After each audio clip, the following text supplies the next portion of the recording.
Okay. Okay. Good morning, everyone. Uh, Welcome again to the session on financial reporting. We will be starting up with a new standard, that is IND AS 102. A very important standard from your examination perspective. That's because you are having almost every examination a question coming from this standard. So from your exam perspective, it's very important, no doubt. As well as in today's times, given the different ways in which my employees are getting remunerated, from that perspective also, this standard is very important. So with that just brief introduction, let us start our discussion on today's standard, IND AS 102, share-based payments. Share-based payments. Okay. So the first thing that we are having is this material is already shared with you. So we'll do a combination of theory and problems while we discuss this standard.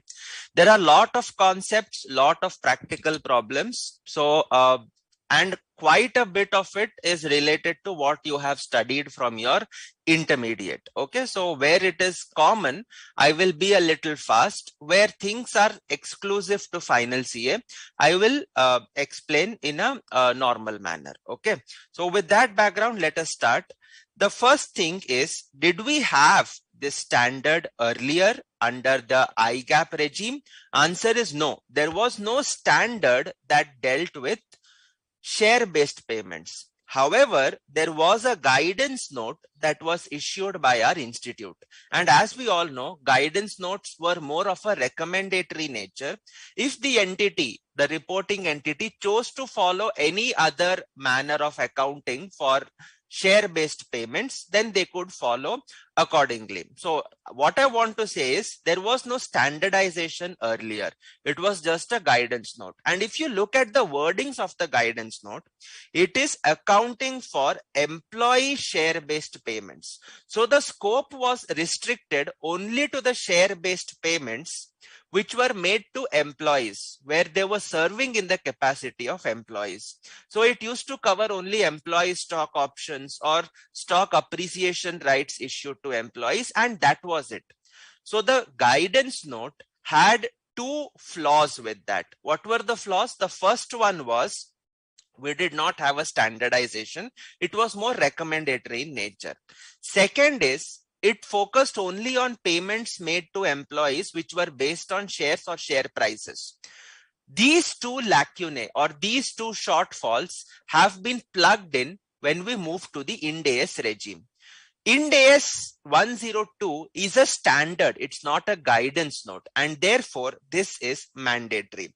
So while the guidance note was more of a recommendatory nature, IND AS 102, as we all know, since it is a standard, it is mandatory. So with this, what have we been able to achieve? Well, we have been able to achieve standardization. Okay, so that is one thing.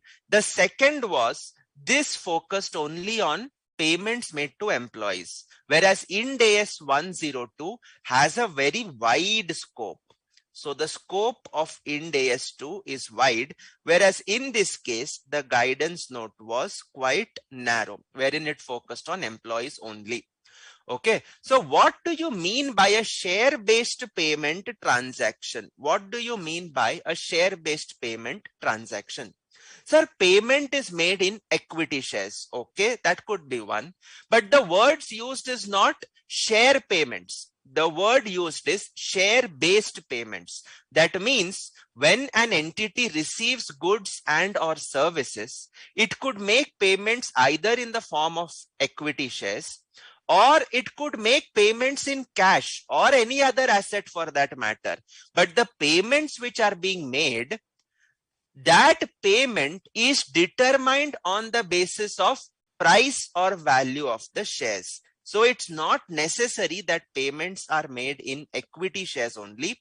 It could be made in cash. It could be made in the form of other assets, provided the basis of determining the payment is on the basis of price or value of shares. So this could include, for example, your employee stock options, payments to suppliers of goods or services. So Ind AS 102 is a very wide standard in its approach. It has a very wide scope as compared to the guidance note, and needless to say, it is mandatory. Okay. So what do we mean? So we start with the appendix, where some terms are there which are defined in the appendix. These are easy terms. We will be able to easily understand it, no doubt about it. Okay. But I will just rush through these because some of them you already know.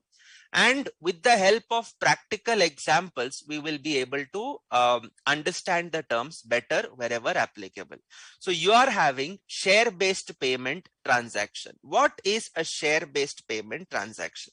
The entity receives goods or services from the supplier of those goods or services in a share-based payment arrangement. Okay. So there is the reporting entity, for example, A Limited. This A Limited, is the video on? 1 second. Okay. Yeah. So the share-based payment, A Limited receives goods or services. In this example, it is receiving services from its employees, and it is making payment in the form of stock options to the employees. So therefore, this becomes a share-based payment transaction. Alternatively, it could, for example, receive property, plant and equipment, and it is making the payment in shares. So this becomes a goods or services receipt for which payment is being made in shares or based on the value of shares.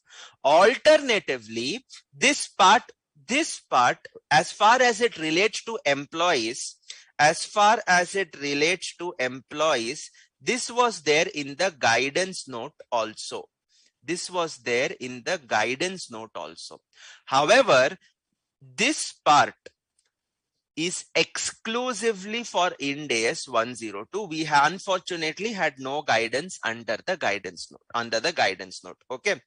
What is this? Here, the entity incurs an obligation to settle the transaction with the supplier in a share-based payment arrangement, SBPA, when another group entity receives those goods or services. So what does it mean? Let us understand with an example. Group means normally parent and subsidiary. Okay.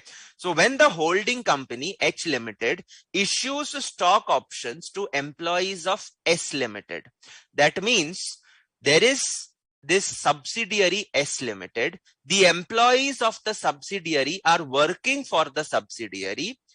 S Limited comes out with a stock option plan. Pursuant to the stock option plan, the employees are going to get the shares of the parent company, not S Limited. In the first case, it was the company receiving the services which was giving the shares. In the second case, the company is receiving the employee services, but who is issuing shares to the employees? It is the parent company which is issuing the shares to the employees. Alternatively, S Limited has received an item of property, plant and equipment, but who is going to issue shares to the supplier? It is the parent which will issue shares to the supplier. So one group is getting the goods. If you view from a group perspective, it is fine. But when you view from an individual entity perspective, it appears to be a little different as to what we have studied. So in this case, H Limited is the holding company or parent of S Limited. S Limited gets goods or services from employees or others, okay, suppliers. S Limited gets the goods or services. Who is going to issue the shares? H Limited is going to issue the shares. S Limited won't issue anything. This was not covered earlier. Now it is covered under Ind AS 102. 2. Sir, can it be the other way around? Other way around meaning there is this company H Limited. There is a subsidiary S Limited. H Limited receives goods or services from either employees or the suppliers, anybody, and S Limited makes the payment in the form of shares. So the consideration flows from S to the suppliers or the employees. Employees give their services to H. Is this possible? Yes, this is also possible. The standard tells it is an obligation to settle the transaction with the supplier when another group entity receives those goods or services. Technically, H and S together form one group. So if I view it from the perspective of a single entity, which we discussed in the conceptual framework also when we had discussed who is the reporting entity. It could be an entity which is not a legal entity. So H Limited, S Limited, when we prepare the CFS, for this one entity, I am getting the services also, I am making the payment in shares also. But when I do standalone balance sheets, how do I treat it is discussed in detail in Ind AS 102. Okay, so with that, this is what is the meaning of a share-based payment transaction. What do you mean by a share-based payment arrangement? So here they have used the term, it is receiving goods or services in a share-based payment arrangement. So now what is a share-based payment arrangement?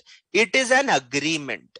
It is an agreement between an entity or another group entity or a shareholder of any group entity and another party. This other party means what? An employee or supplier of property, plant, equipment, goods or whatever. Okay, it's just an example. Okay, goods or other services. Okay, it could mean anything. Okay, so therefore there is an agreement between entity or and another party, or a group entity versus the party, or a shareholder of the group entity versus another party. And by virtue of this agreement, the counterparty which is providing services or goods or PPE, whatever it is, that counterparty is entitled to receive cash or other assets of the entity for amounts based on the price or value of equity instruments. So the counterparty is entitled to receive money or other assets based on the price or the value of equity instruments of the entity or another group entity. So here the payment is made in what form? The payment could be made in the form of cash or other assets. Okay. Or, sir, will not give cash, will not give other assets. What we will do? We will issue shares only. So the entitlement is to receive equity instruments. The entitlement is to receive equity instruments, including shares or share options. Whose shares? Is it only the entity? Not necessary. It could be another group entity also. So this is what is a share-based payment arrangement, provided the crucial words are certain specified vesting conditions, if any, are met. Certain specified vesting conditions, if any, are met. So this is what is a share-based payment arrangement. Okay, is this fine? Are you guys able to follow? Any doubt so far? Please let me know. We are in the very preliminary stages of our chapter, so I don't think there should be any doubts, but if at all there are, please let me know. Okay, please let me know. Any doubts, anything? Okay, all right. So I would request you to go through these small examples which are there. I will not be going through it because it's quite easy to read and understand. Okay, so when you talk about share-based payment arrangement, what is that? All these examples are given to you. Okay, all these examples are given to you. Okay, this slide I will leave for homework. You will be doing it up by yourself. Okay, this one also I will be doing it up with you will be doing it up for me as homework. Okay, just read it up. It's fairly self-explanatory. Okay. However, I'll be doing this one for you, this particular example. What is important is the goods or services received from a counterparty who acts in the capacity of a shareholder will not be covered under Ind AS 102. A transaction which an employee in his or her capacity as a holder of equity instruments is not a share-based payment transaction. Okay. So now, for example, we are having Mr. A and you are having XYZ Limited. Now, Mr. A is an employee of XYZ Limited. Additionally, Mr. A also holds shares of XYZ Limited purchased from the market. Now, suppose XYZ Limited makes a rights issue.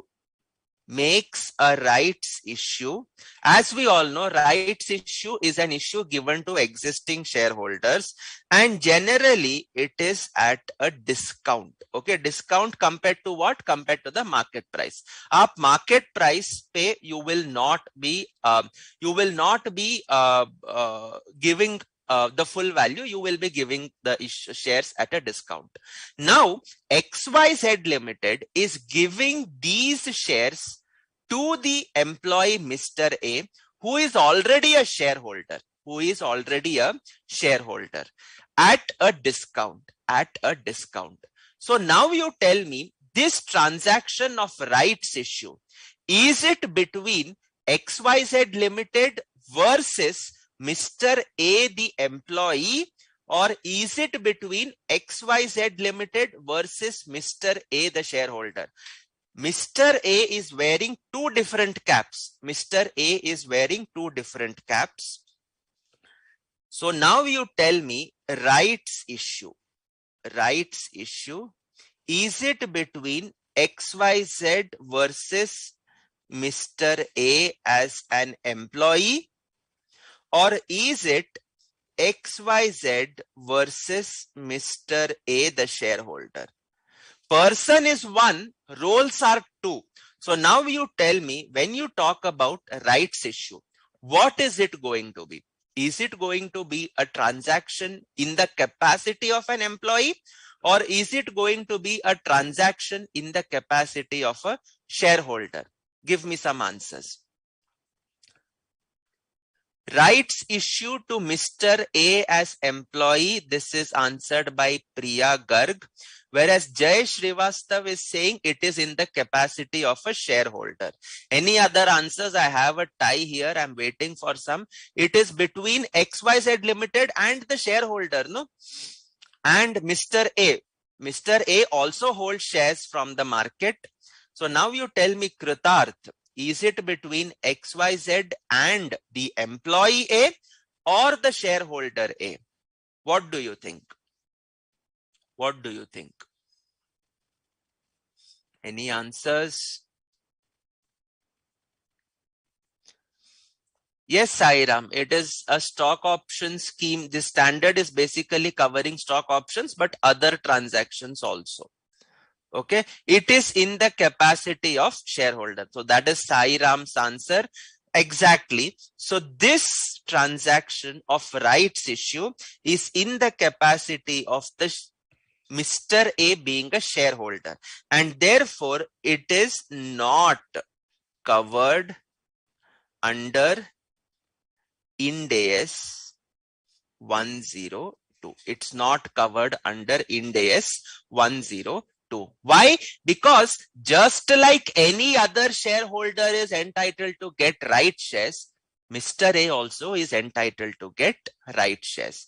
But suppose this was not a rights issue, but it was an employee stock option, then it would be a transaction covered under Ind AS 102. So that is exactly the meaning when capacity in the shareholder, capacity of a shareholder is what is the identity of the counterparty, then Ind AS 102 will not be applicable. Ind AS 102 will not be applicable. So fairly simple. Okay. So this I have discussed, an entity issued right shares. All right. Next, this part I will discuss. The example 6 that is there, I will discuss it in detail with practical questions when we solve it. But I've told you, this is basically group share-based payment plans. Okay. Group share-based payment plans. Okay. Where employee provides services to subsidiary and get shares of the holding or vice versa. So we have discussed this in brief. Accounting treatment, we will discuss it later. Okay. Now, coming to who is the counterparty. So as we discussed, in a share-based payment arrangement, we have two parties. First is the entity or a group entity or a shareholder of a group entity. So this is your, what you can say, this is your first party. Now, who could be the counterparty? Counterparty could be two. It could be either employees and others providing similar services, or it could be persons other than employees. This is what is covered under Ind AS 102. If I had to go to the guidance note would cover only employees, not others. Okay, here it's covering both of them. Sir, why these two things are needed? Why do we need to know that counterparty could mean two different people? Because the measurement date is different for these two categories of counterparties. Okay, what is the measurement date? We will discuss it in just a couple of minutes from now. But measurement date is the date when we actually measure my employee compensation expense. So therefore, that basis for determining that expense is different for an employee, different for persons other than employees. So it becomes crucial for us. It becomes crucial for us to look at the agreement and identify whether the counterparty is an employee or providing similar services as an employee. That means it is a contract of service. It is a contract of service, not a contract for service. You remember when those who had attended the earlier sessions on Ind AS 19, we had discussed contract of service, contract for service. Okay. Independent consultants, auditors, all these people provide a contract for service, whereas a contract of service means there is an employer-employee relationship. There is an employer-employee relationship.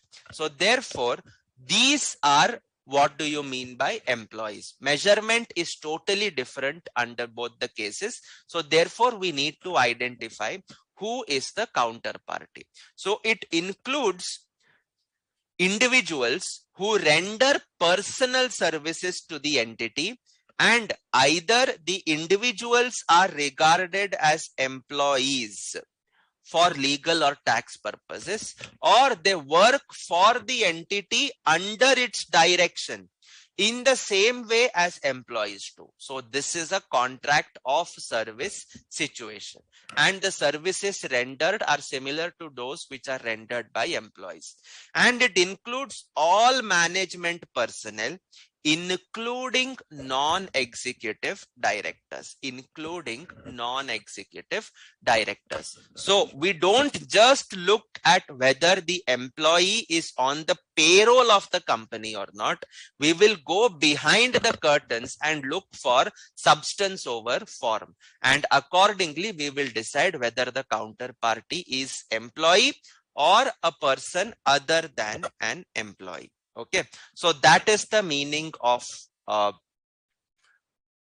counterparty. So till now, what have we discussed? We have discussed what is a share-based payment transaction, what is a share-based payment arrangement, and we have discussed who is the counterparty.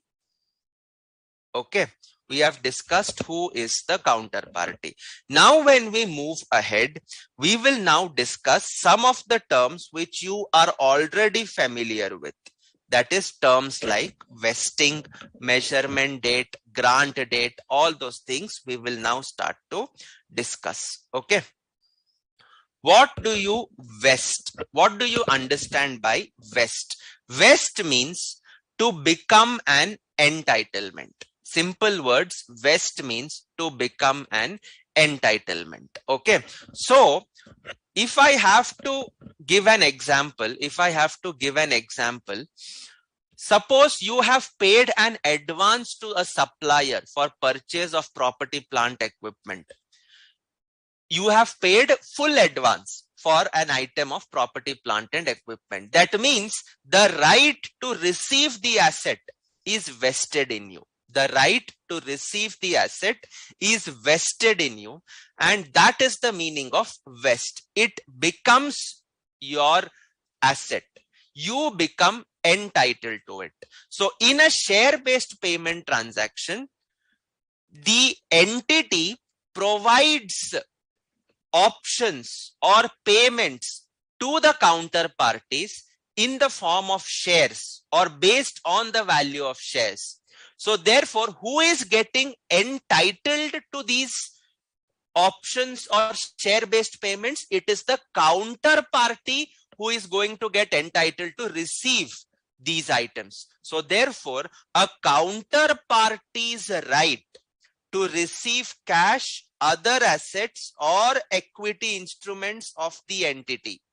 So this is a counterparty's right to receive cash, other assets or equity when the counterparty's entitlement is no longer conditional on the satisfaction of any vesting conditions. Okay. So slightly technical language, but I think you've all studied it. So we shall just take an example and move forward. So suppose there is a condition that an employee must serve for 3 years to become entitled to stock options. So now must serve for 3 years. Must serve for 3 years means what? This is a vesting condition. This is a vesting condition. Vesting condition means what? The condition that must be fulfilled so that the counterparty becomes entitled to the option. Until the condition is not fulfilled, vesting cannot happen. For the vesting to happen, the condition that is enshrined in the share-based payment arrangement must be fulfilled by the counterparty. In this case, after the employee completes 3 years of service, will the option vest in the employee? Yes, it will. It will definitely vest. And therefore, this becomes a vesting condition. So what are the words used in the standard? It is a counterparty's right to receive cash, other assets or equity instruments when the counterparty's entitlement is no longer conditional. In our example, employee finished 3 years of service. That means now the entitlement does not have any other condition, and therefore the vesting conditions are fulfilled by the counterparty, and accordingly that condition, once it is fulfilled, we shall say that the options have vested in the employee. The options have vested in the employee or the counterparty, not necessarily the employee. It could be the counterparty also. And what do you mean by vesting period? The period in which all the specified vesting conditions are to be satisfied. So in our example, 3 years of service. So that becomes my vesting period. It is very, very important for us to understand the vesting period and how long it is going to be, because that vesting period forms the basis of accounting for my stock options. Okay, so that is the reason vesting period concept is extremely important. Okay. What do you mean by exercise period? Sir, once I vest, the options vest, I have fulfilled the vesting conditions. Once the options or the what you can say, the appreciation rights vest in me, later on I can exercise. The period when the options can be exercised is known as the exercise period. When can you exercise the options? Only when they vest. So therefore, the exercise period will always come after the vesting period. So if I have to draw the timeline,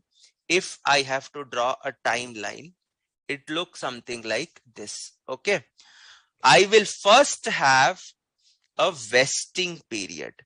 And this vesting period is succeeded by, second please, just a minute. Yeah. Is succeeded by exercise period.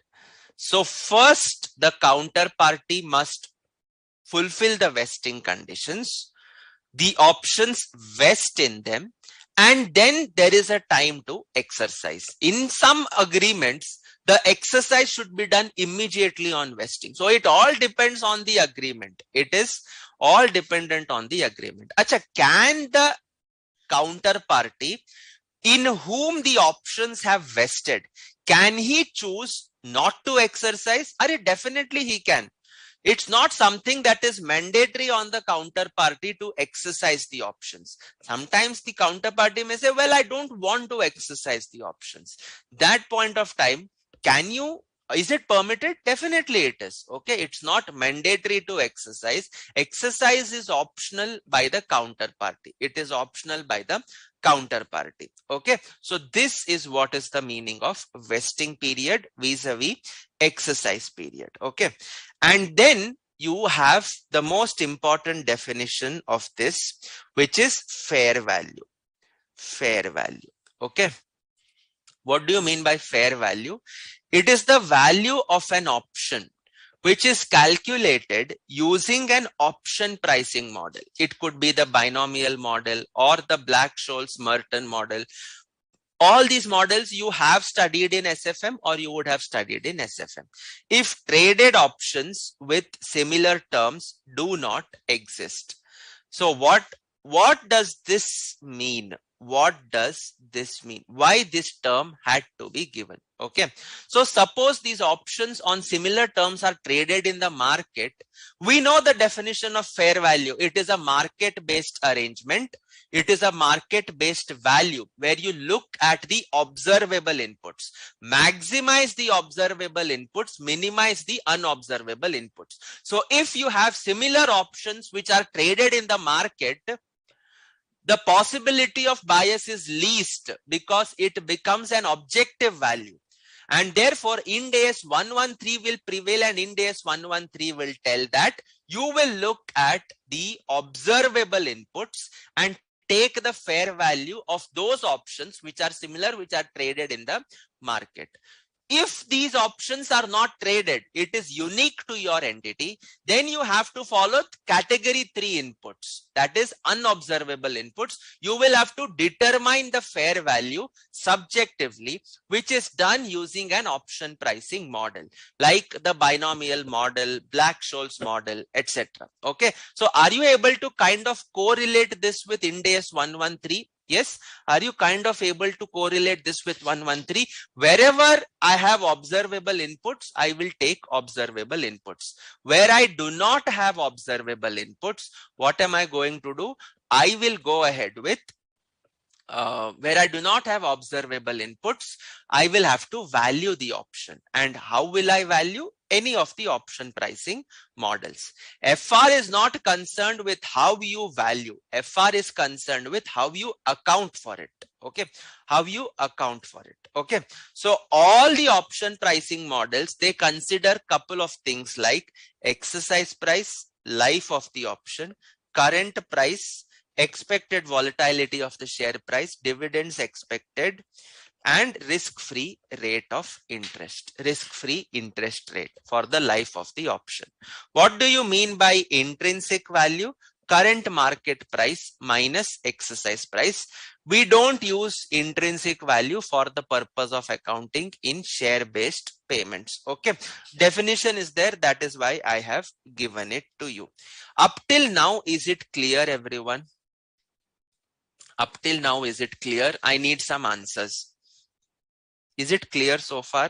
We'll come to practical problems. Just give it some time.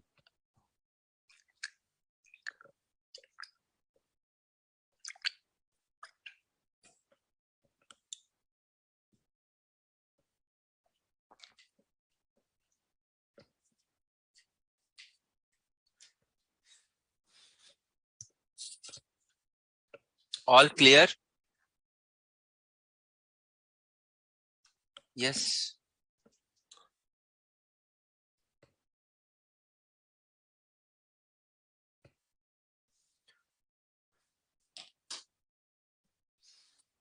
Good to go. Any doubts? Anyone? Yes. Okay. All right.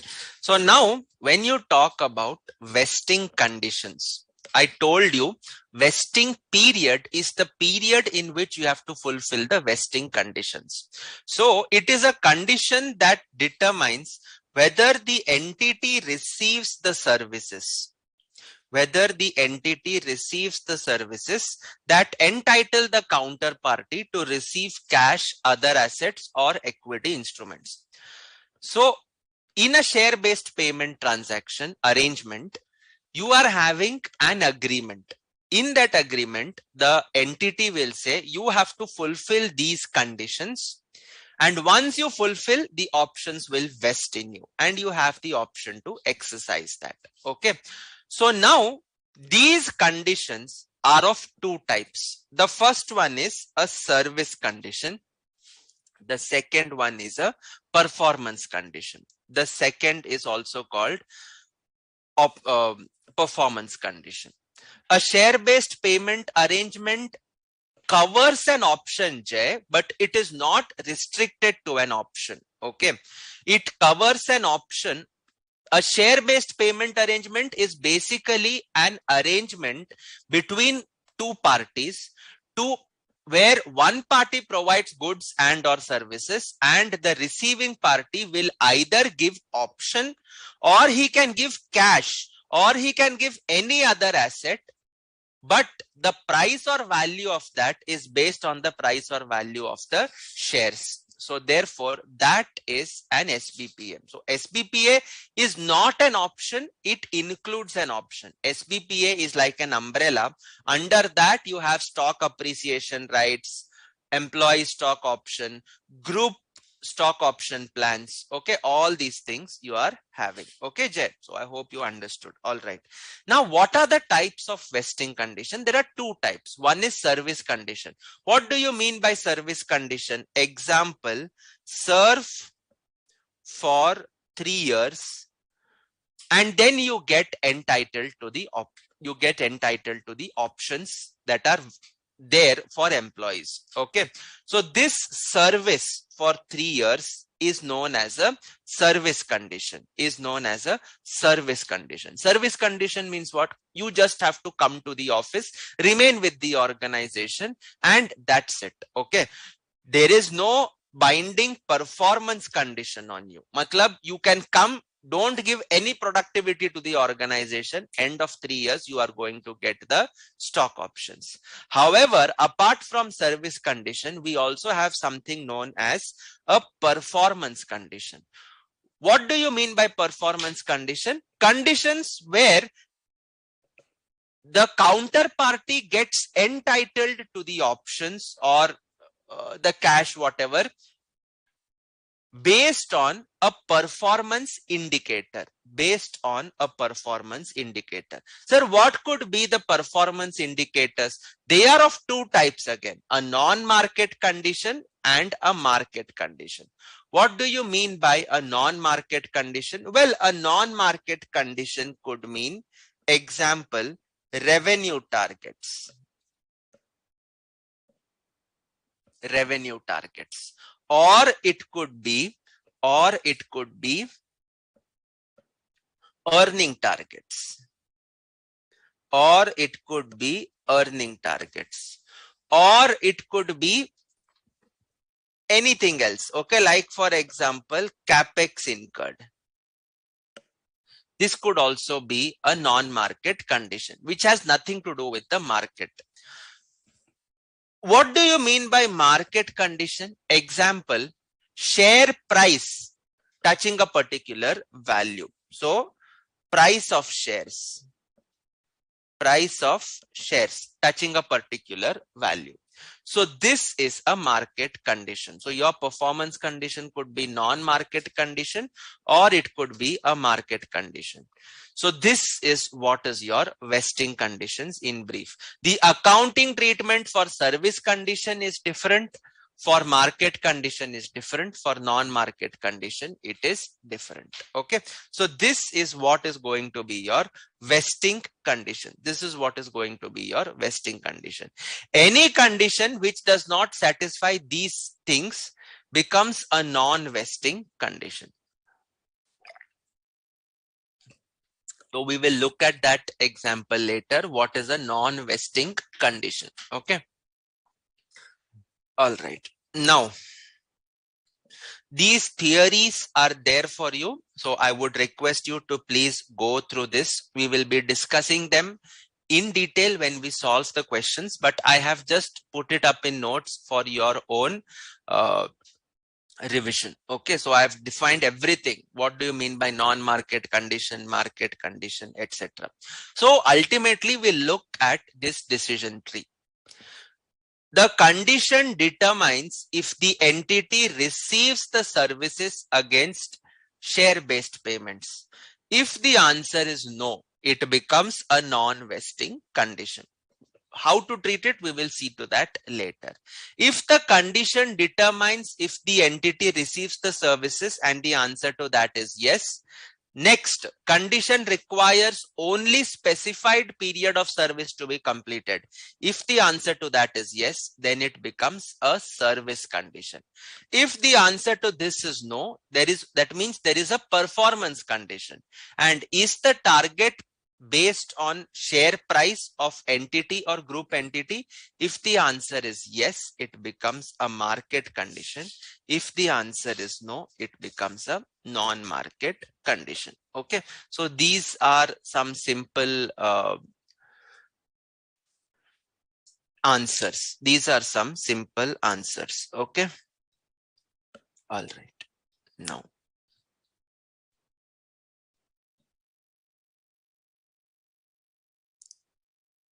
second,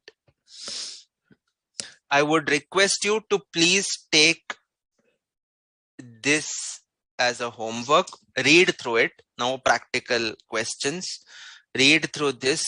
This is also simple. These are all simple. It's something which you guys are already aware of, so I will not be taking it. Okay, analysis of vesting and non-vesting conditions. Okay, we now move to two more definitions. One is the grant date and the other is your measurement date. So what do you mean by grant date? What do you mean by grant date? It is the date at which the entity and another party agree to a share-based payment arrangement. That is, they have a shared understanding. Shared understanding means consensus. What the company has understood, the counterparty also has understood in the same way, the same manner. So that is the date at which the entity and another entity agree to a share-based payment arrangement.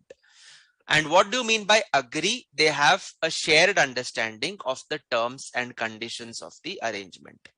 The grant date occurs only on agreement. Only on agreement. What do you mean by agreement? Offer should be made, acceptance should be communicated. When these two things are there, then it could be said that there is an agreement. And the acceptance may be explicit or implicit. The acceptance may be explicit or implicit. It is quite possible that when you are issuing shares to employees, existing shareholders' holdings will get diluted. So you need to take their approval. So if that agreement is subject to an approval process, the grant date is the date when that approval is obtained. So very simple. What is the grant date? The date when you have entered into an agreement. What do you mean by entered into an agreement? There is a shared understanding between both the reporting entity as well as the counterparty.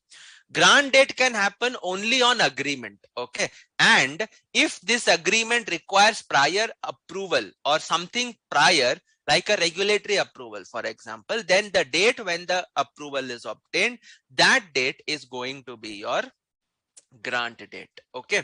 Why do we have to understand what is a grant date? Because on this date, the entity confers upon the counterparty the right to cash other assets or equity instruments of the entity. Provided what? Provided the specified vesting conditions, if any, are met. So this is what is the meaning of your grant date. So if I have to come to my timeline, the first point in time is known as your grant date. Yeah, once you have entered into an agreement and the two parties are in agreement with each other, only then you can have the vesting period and the exercise period happen. So the very first thing is, in your question and in practical life also, you will look at the grant date. The grant date is when the entity gives a right to the counterparty subject to fulfilling the vesting conditions. So in vesting period, you will have to fulfill the vesting conditions. So this becomes the first date, becomes your grant date. Okay, let us move on next. All right. In analysis of grant date, you can go through this for homework. It is simple. You can go through this for homework. It is simple, not difficult. Okay.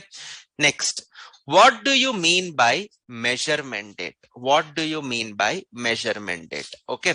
Measurement date means what? The date at which the fair value of equity instruments is measured for the purpose of Ind AS 102. You remember in counterparties, when we saw, we divided them into two parts, employees and other than employees. Why did I divide them? Because I told you measurement date is going to be different. So what is the measurement date? In the case of transaction with employees, the measurement date is the same as grant date. The measurement date is the same as grant date. So on the grant date, you will calculate the fair value of the options, and basis that fair value, you are going to do the accounting.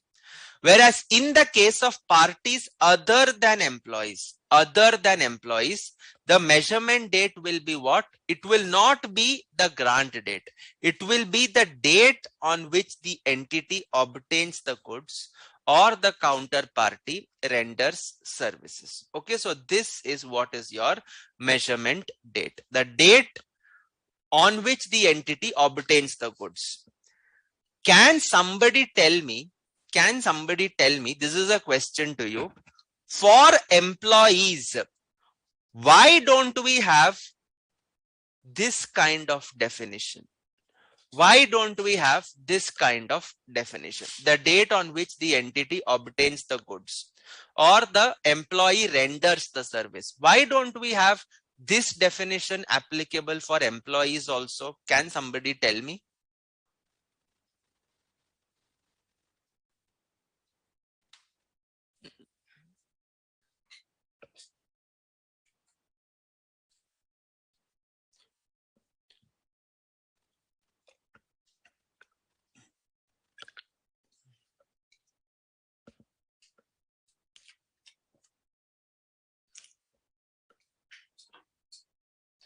Can somebody tell me why is measurement date kept as the grant date?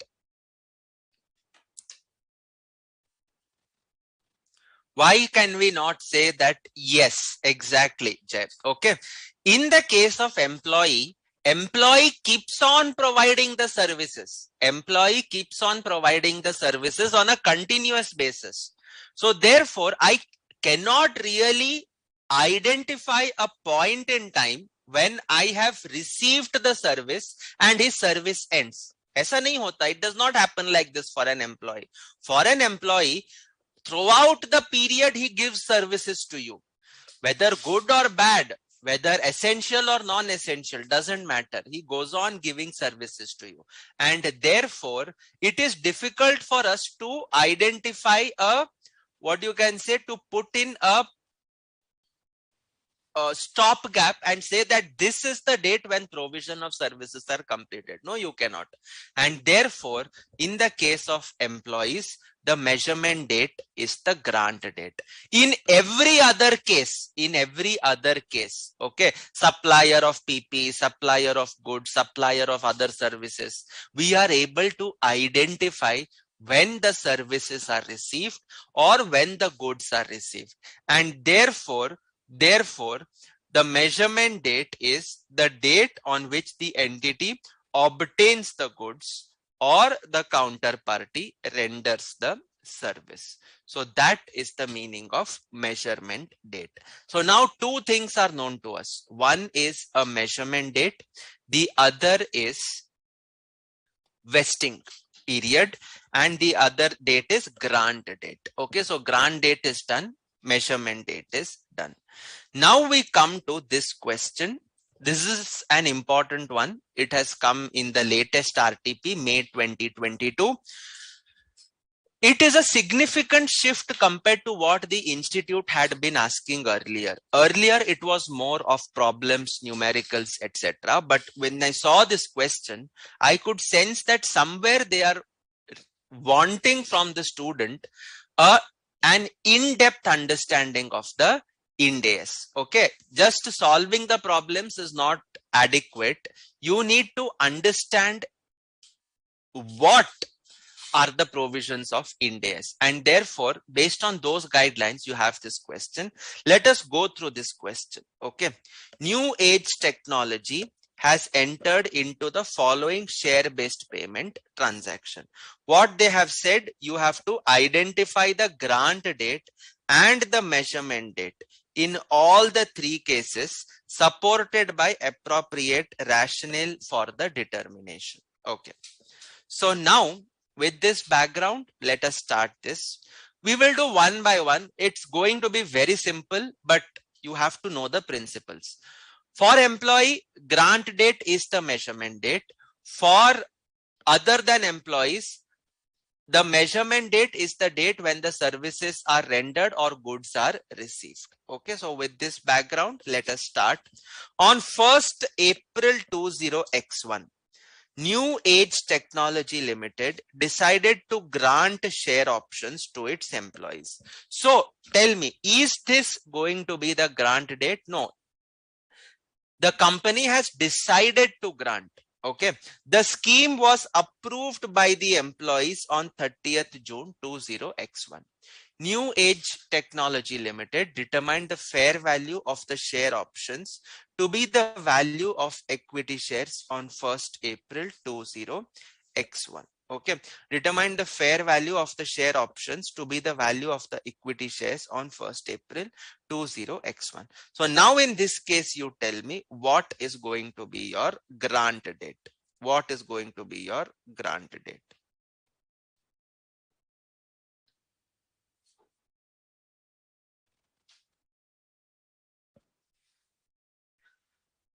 First case.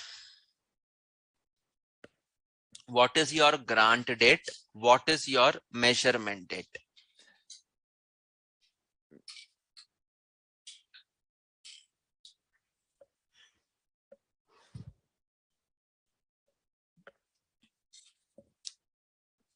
Grant date, what is your measurement date? Come on.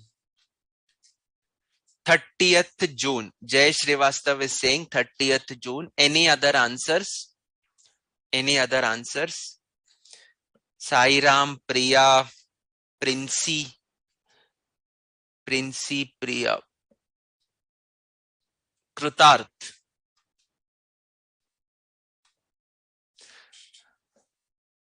Grant date and measurement date are the same because it is in relation to employees, and that is 30th June 20x1, which is absolutely right, Priya Garg. Okay.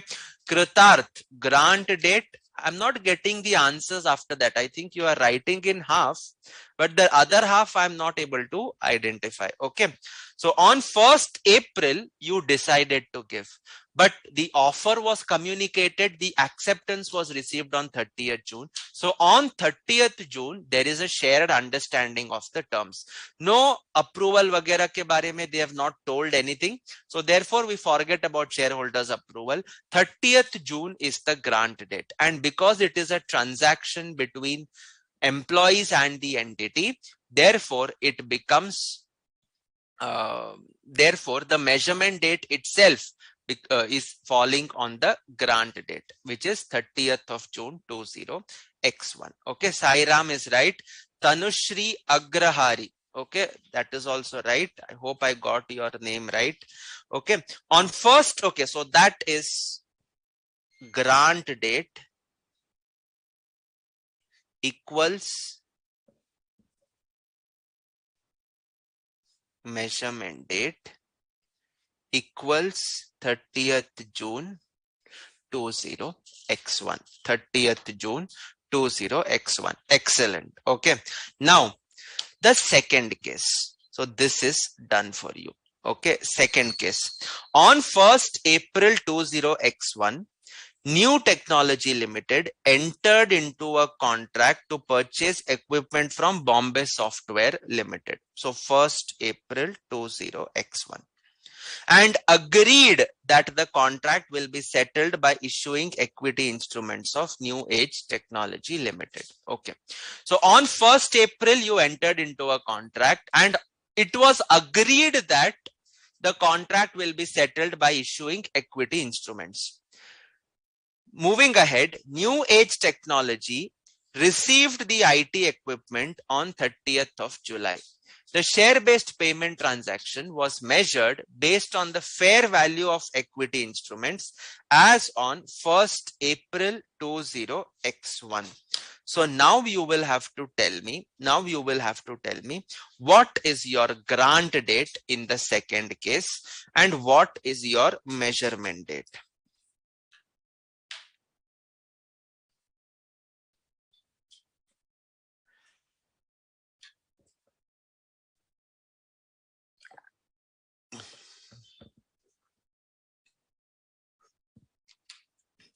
Grant date is equal to 1st April, Priya Garg, and measurement date is 30th of July. I think she has written 30th of July. Yes. Any other answers? Tanushri, Sairam, Jay, Kritarth. Grant date is 1st April, Jay. Measurement date is 30th of July. Any other answers? I think more or less you guys are getting the hang of it. Okay. So on 1st April, so the important words which are what I call as the punchline, 1st April entered into a contract and agreed. So therefore you give the right subject to fulfillment of vesting conditions, and that is agreed by the counterparty. So there is a shared understanding. So therefore, 1st April 20x1 becomes your grant date. And New Age Technology Limited received the IT equipment on 30th of July. And if you look at measurement date, what they have told, it is the date on which the entity obtains the goods. In this case, it is 30th of July. Okay. So therefore, grant date 1st April. So this becomes your grant date, whereas 30th of July becomes your measurement date. 30th of July becomes measurement date. Okay. Tanushri, that's right. So you have grant date 1st April, measurement date is 30th of July. Okay. With this, we move on to the last case of this. On 1st April, 20x1, New Age Technology Limited decided to grant. ये agreement नहीं है. I thought, okay, the board thought we will come out with an ESOP. So it is just a thought. This cannot be the grant date. To its employees. The scheme was approved by the employees on 30th June 20x1. Up to this, case 1 and case 3 are similar. Case 3 now goes ahead and says the issue of the share options was, however, subject to the same being approved by the shareholders. So subject to the same being approved by the shareholders in a general meeting. The scheme was approved in the general meeting held on 30th September 20x1. The fair value of the equity instruments for measuring the share-based payment transaction was taken on 30th September 20x1. So now you tell me, Baba, what is your grant date? What is your measurement date?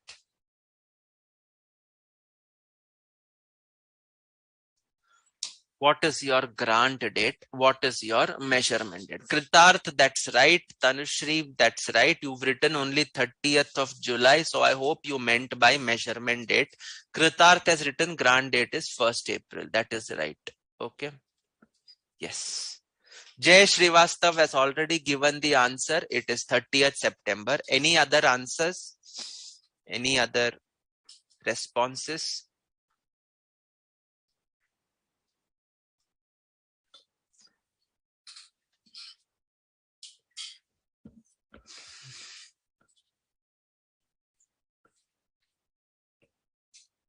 Any other responses, please?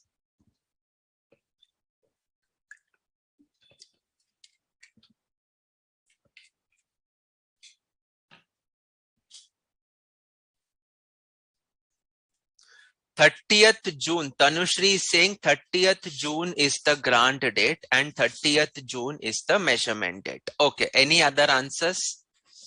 Tanushri is saying. Okay. Sai Ram is saying 30th September. Kritarth is saying grant and measurement date both are 30th September. Priya also is saying grant and measurement date both are 30th September. Let us look at the provisions now, because I got one answer that was a little bit different. So let us look at the meaning of grant date. Grant date is the date when you have a shared understanding. Okay, so in our question, the shared understanding happened on 30th of June. But if that agreement is subject to an approval process, then the grant date is the date when that approval is obtained. So therefore, in this case, 1st April decided to grant. 30th June agreed. So there is an agreement on 30th June. But this agreement has to be approved by the shareholders is what is given in the question. And it was approved on 30th September. So now, basically, when you talk about what is my grant date, there is no going back and saying, no, the options were not granted. No, you cannot say that. Grant date is a fixed date.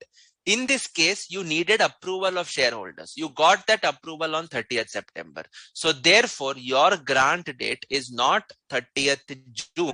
It is 30th of September, because your agreement is subject to shareholders approval. So obviously, shareholders approval ke baad hi you are going to get the grant date. Okay, so that is the reason it is 30th September and not 30th of June. Great. Tanushri, hope you understood better. Okay, hope you understood. All right, just confirm.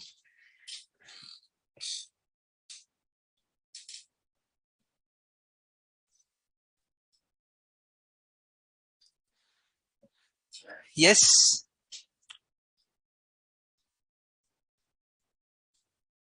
Have you understood?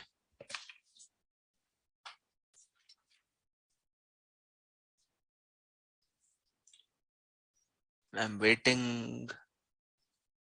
Yes, sir. Okay, great. So now we have covered all the important definitions. Okay, all the definitions are done. Just a small discussion on scope. What is covered under Ind AS 102?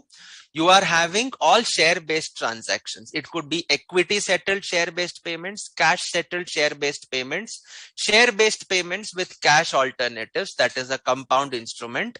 What is excluded is certain group share-based payment transactions, transactions with equity holders, like I gave you right issue example, transactions covered by other Ind ASs. Okay, so you just need to kind of remember this.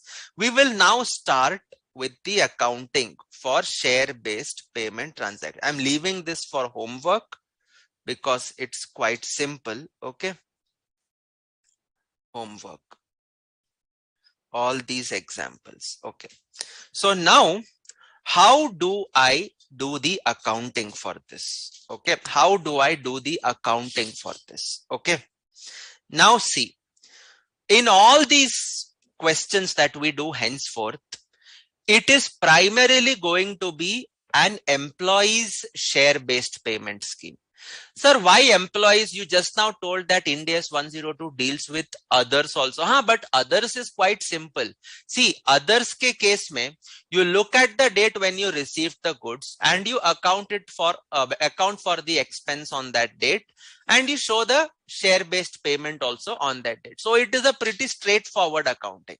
But employee ke case mein, there are a lot of variations, a lot of new concepts which are there. So henceforth, whenever I talk about stock options, etc., they are going to focus primarily on employee stock options. Okay, with the perspective of employees. Okay, later on, 1 or 2 questions we will be doing it for non-employees also, but in that it is going to be specifically mentioned. Okay, so with this background, let us come back to our question. Let us come back to our discussion. How do I do the accounting for a employee stock option plan? How do I do the accounting? Okay, very simple. First is you have to fulfill a service condition. For example, we discuss vesting conditions. They are of 2 types. One is a service condition, other is a performance condition. Performance condition, keep it aside for the time being. We will discuss that later. Right now we are discussing service condition. So your vesting period is the service condition. What is the service condition saying? Ki bhai, you have to remain in employment for a period of 3 years. Only then the options will vest in you. So now let us assume that the grant date is 1st April 2018. So 3 years from that, 31st March 2019, 31st March 2020, 31st March 2021. So till 31st March 2021, you have to be in service. If you are in service till 31st March, on 1st April, the options will vest in the employee. The options will vest in the employee. So now, my simple question to you is, employee has to remain in service for a 3-year period. Now, if he has to remain in service for a 3-year period, think and answer. Will I record? You have to be in service means you have to do the work. Okay. Record employee benefit expense. When will I record? I'm giving you 4 options. First one, record all expenses on 1st April 2018. This is the first option. Grant date 3 years, you record it. Second option, record on 31st March 2021, all the 3 years expense. Sir, why? Because on 31st March, I actually know whether my employee has been there for a 3-year period, and therefore I can accurately record it. Or third, record over 3-year period. Record expenditure over the 3-year period. Or fourth option, none of the above. Okay, none of the above. So now you tell me, when are you going to record this employee benefit? Will you record it on the grant date, which is 1st April 2018? Will you record it after the vesting period is over, that is on 31st March 21, because then you have a clear picture? Or will you record it over a 3-year period? Or none of the above? Okay, so now you tell me, when are you going to record this employee benefit expense? When are you going to record it?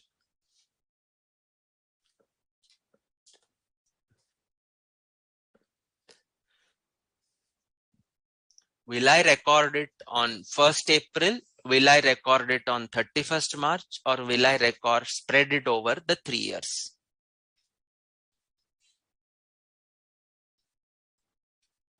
Over 3 years. Jay is saying over 3.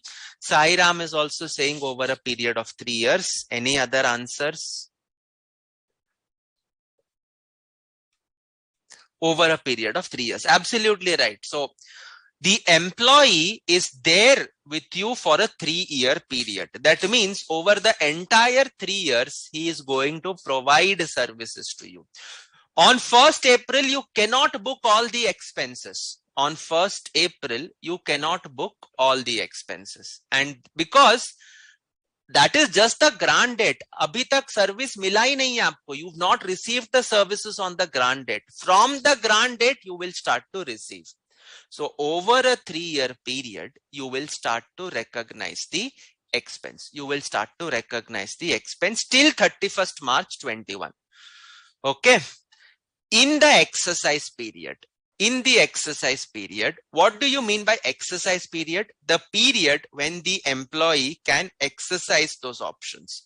What do you mean by exercise those options?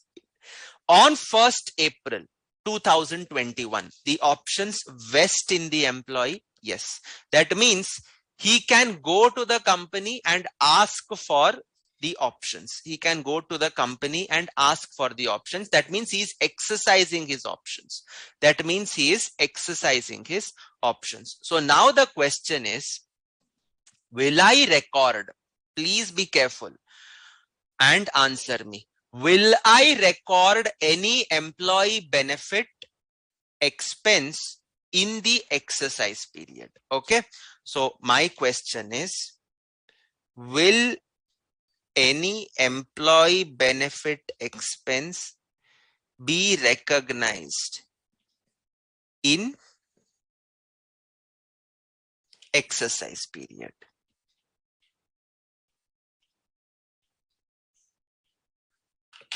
Will I record any expense in the exercise period?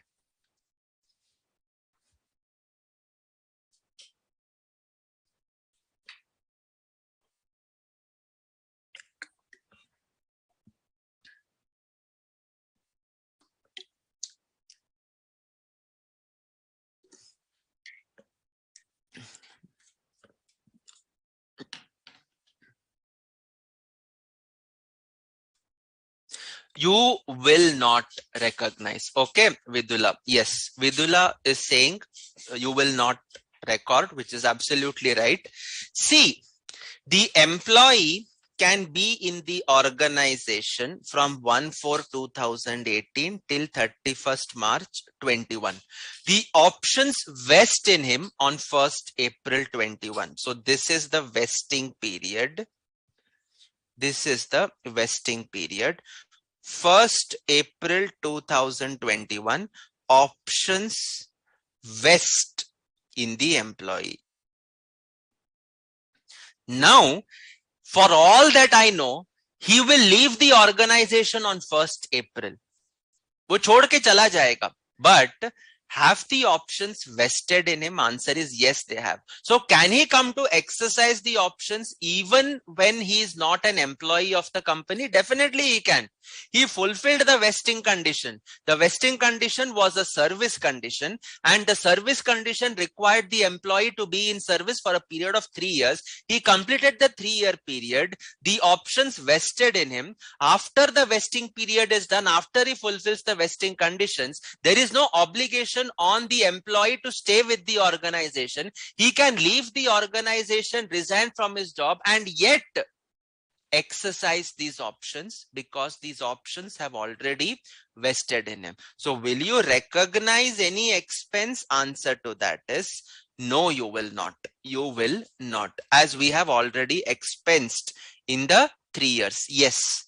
But that is not the reason. The reason why we don't recognize in exercise period is in exercise period, you don't have to fulfill any conditions. Conditions beta fulfill ho chuke hain.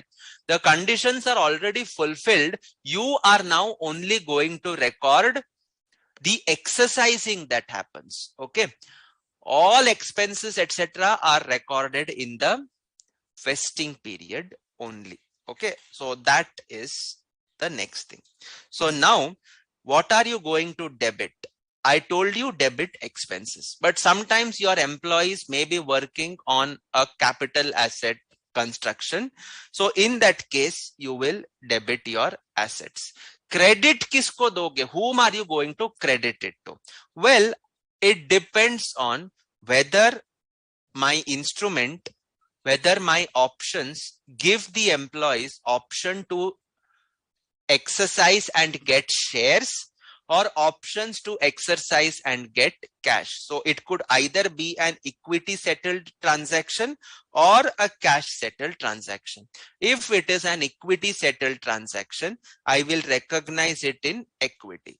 If it is a cash settled transaction, I will recognize it in liability. So with this background, what is the simple journal entry that you will pass? Employee benefit expense, which ultimately goes to P&L debit, to recognize the credit in other equity. So we call it as the SBP reserve. We call it as the SBP reserve. इसको हम लोग क्या बोलते हैं? Other equity. This goes under other equity. So this is the journal entry that you will be passing every year. This is the journal entry that you will be passing every year during the vesting period. This is the entry that you will be passing every year. Okay. Recognize expenses, credit, other equity. So we called this as SBP reserve. Cash settled, we will come to that later. Cash settled, we will come to that later. Okay. Now,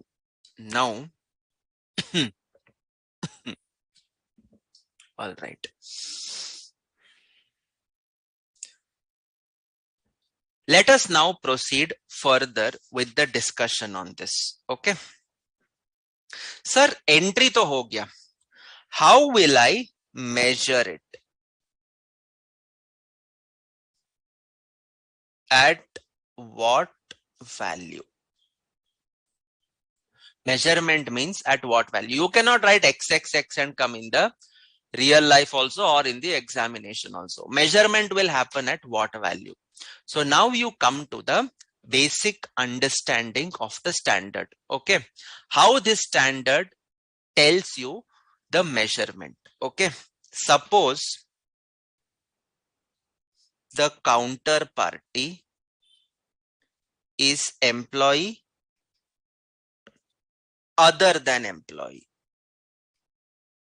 See, all these things are there in the slides. Okay, so you don't have to worry about noting it down, etc. Everything is there. Okay, I just need your total undivided attention. Other than employee means you could receive property, plant, equipment, you could receive inventory, you could receive consumables, you could receive packaging material, you could receive certain services, etc. Now, these services have an external market. These services or goods have an external market from where you can look and determine the fair value of the goods or services received. Fair value of the goods or services received. So therefore, when we are talking about other than employee, the measurement principle says that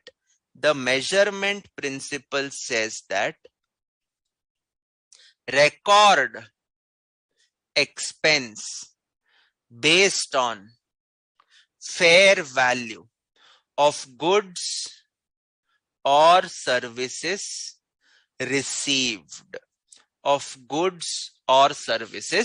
received. Can I identify the fair value of goods or services received? Definitely you can. Sir, why can you? Because these are transactions other than employees. That means these goods or services will generally have an outside market also. You can look at the transaction in the outside market, apply the same basis and determine the fair value. Ind AS 113, maximize the use of observable inputs.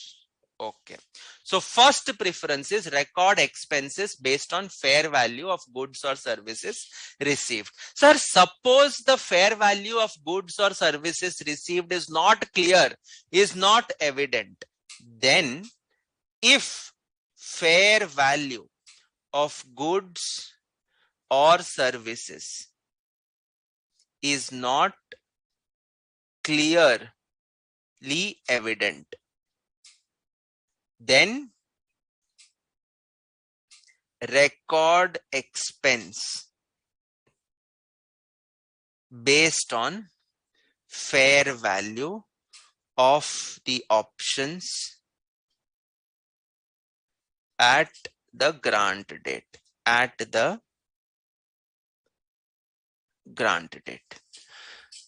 See, for any transactions, there are two lemmas. One is getting the goods or services, other is making the payment.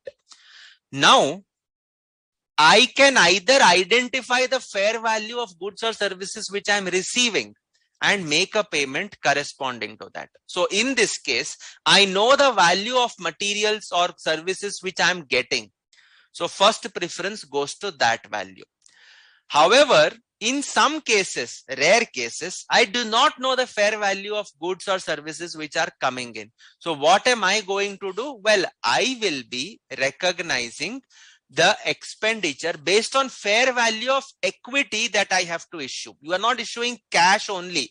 You are issuing cash based on the share price, or you are issuing shares. So therefore, you will recognize the expense based on fair value of what you are giving up. In our example, it is shares, okay, or the options. So therefore, that is what is going to be your measurement principle in the first case other than employees. Is it okay? Have you understood? Have you understood this part? Yes.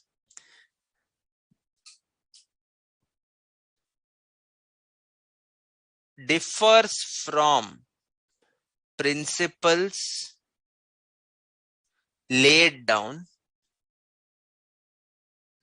in Ind AS 16, Ind AS 38, Ind AS 40.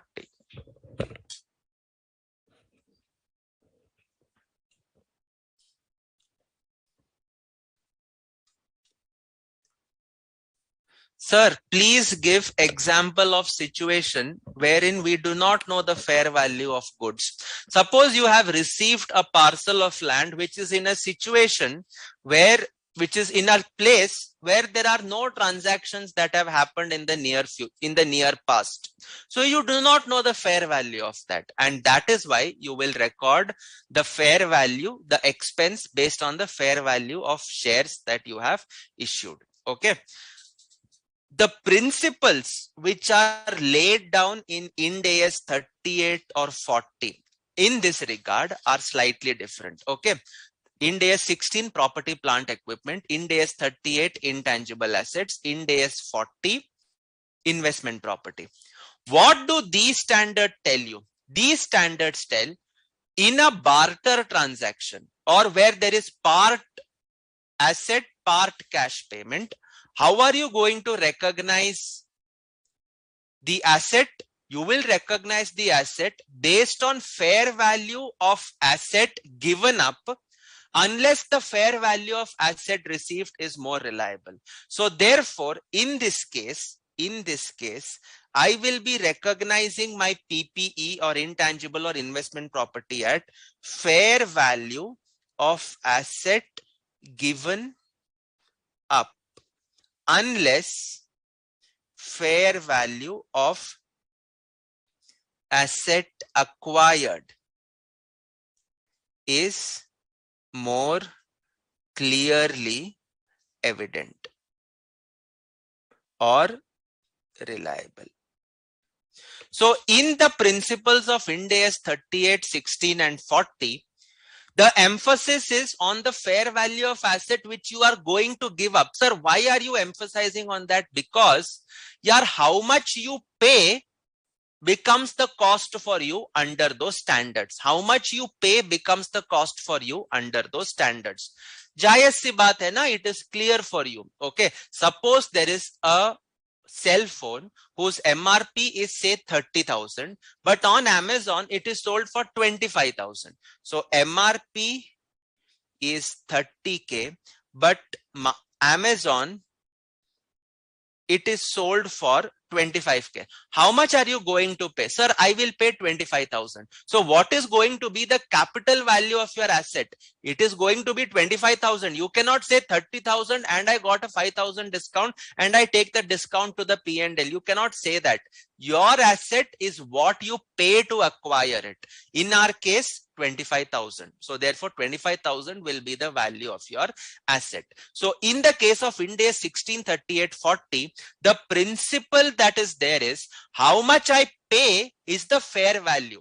Okay, when it is a barter transaction. Cash hai to सीधा बात hai. Okay, so therefore how much I pay is the worth of what I have received. Whereas in the case of Ind AS 102, how much I pay is the worth. Sir, I'm paying not in asset, I'm paying in something which is based on my share price, which is based on my share value. So to mitigate subjectiveness, it tells us that record the expenses based on fair value of goods or services received. So to that extent, there is an inconsistency between the principles laid down in Ind AS 1638 and 40. Okay, so this is the measurement principle. Now, when you talk about employee, answer one question. Can fair value of employees' services be determined? Can fair value of employee services be determined? Just answer this question. Okay, Namita, I told you the example. Okay, we do not know the fair value of goods. Okay, I told you.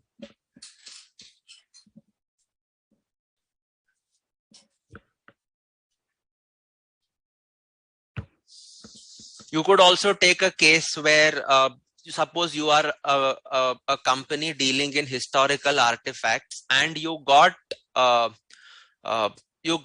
priceless statue from one entity for which you are going to issue the shares. Now you do not really know the fair value of that statue because it's not tradable anywhere. Okay, so therefore what are you going to pay? The fair value of that equity is what will be the fair value of the artifact that you have received. Okay, yes. So now tell me, can fair value of employee services be determined? ये तो मेरा हो गया other than employee. So now employee के case में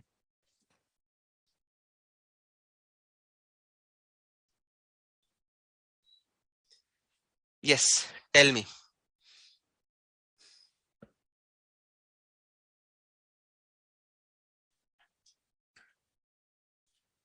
I need answers, guys.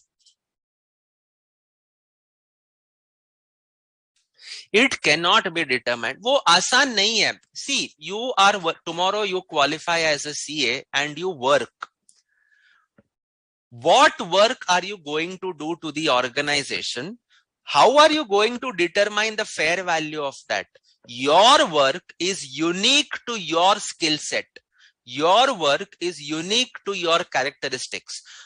nobody can work the way you are working. So there is no standardization in an employee services. Okay. Each employee brings something unique and remarkable to the table, and therefore the fair value of employee services cannot be determined. So the answer to this is no. And that is why, therefore, measurement is based on fair value of options issued. Fair value of options issued at the grant date. Okay, so that is why if I talk about employee, what is the thumb rule? The thumb rule is measurement based on fair value of options issued at the grant date. And other than employees, it is fair value of whatever you have received. Why? Because there is an external market for that. If it cannot be determined, then fair value of the options at the grant date. Okay, so that is what is going to be your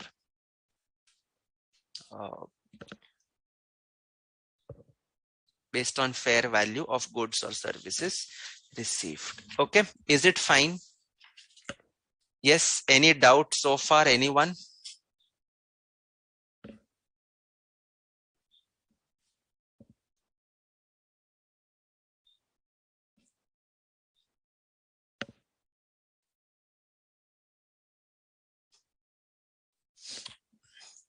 Not on the grant date, sorry. This has to be at the date of receipt of goods or services. Okay.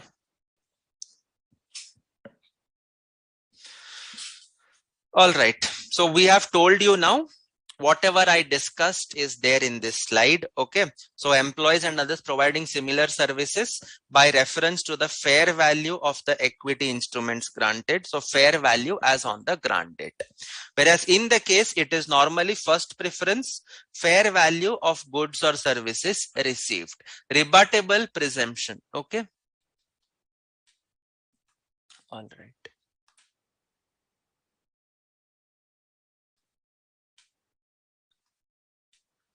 All right. Next.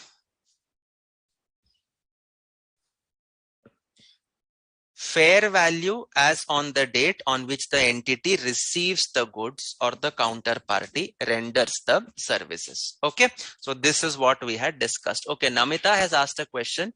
Sir, why share-based payment arrangement is for goods received, as entity needs to pay based on value contained in the goods? Why it will pay based on share prices? Namita, understand what this standard deals with. Okay, I have supplier of property, plant and equipment. I have two ways to pay him. I can either pay him in cash or I can pay him in equity shares, or based on value of equity shares. Okay, I can issue a stock appreciation right, whatever it is. Okay.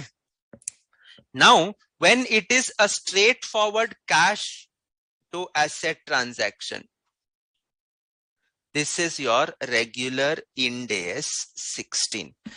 But in some cases, the entity is an entity that prefers to settle it in shares.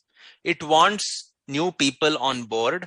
At the same time, it wants to preserve its cash. So that is why it says that I will make the payment based on equity shares. I will issue equity shares to you. So in other words, I'm going to give you options. Now, in this case also, the payment that will be made is generally based on fair value of PPE only. What is happening is only your manner of discharging the consideration is not cash, it is in the form of equity. So you are making the payment based on value of PPE which you are receiving, or based on value of goods which you are receiving, which is exactly what is given in the standard, where it says that you will recognize the expense or asset based on fair value of goods or services received. We are not going to recognize based on what is the fair value of equity which I have issued, but first preference is fair value of goods or services received. That is what I will take into consideration, fair value of PP. If this is not reliably determinable, then at that point of time, what you will have to take, you will have to take fair value of equity issued. Okay, so that kind of clarifies your doubt. I hope it's clear. Yes, I hope it's clear. Yes, so now everybody has understood share-based payments. Yes. Okay. Now, with that, let us come on to our questions. Let us come to some of the questions. Okay, because now whatever theory we had to discuss, we discussed.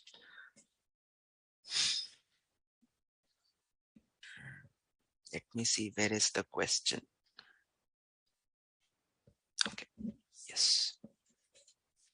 So primarily, as I told you, we will be focusing on employee stock options, not because the standard deals with that, but because technical aspect is only that one. Okay. So now let us come to the questions. This is an examination question. Quite a number of principles are exactly the same as the earlier guidance note. That is why I have drawn questions from there also.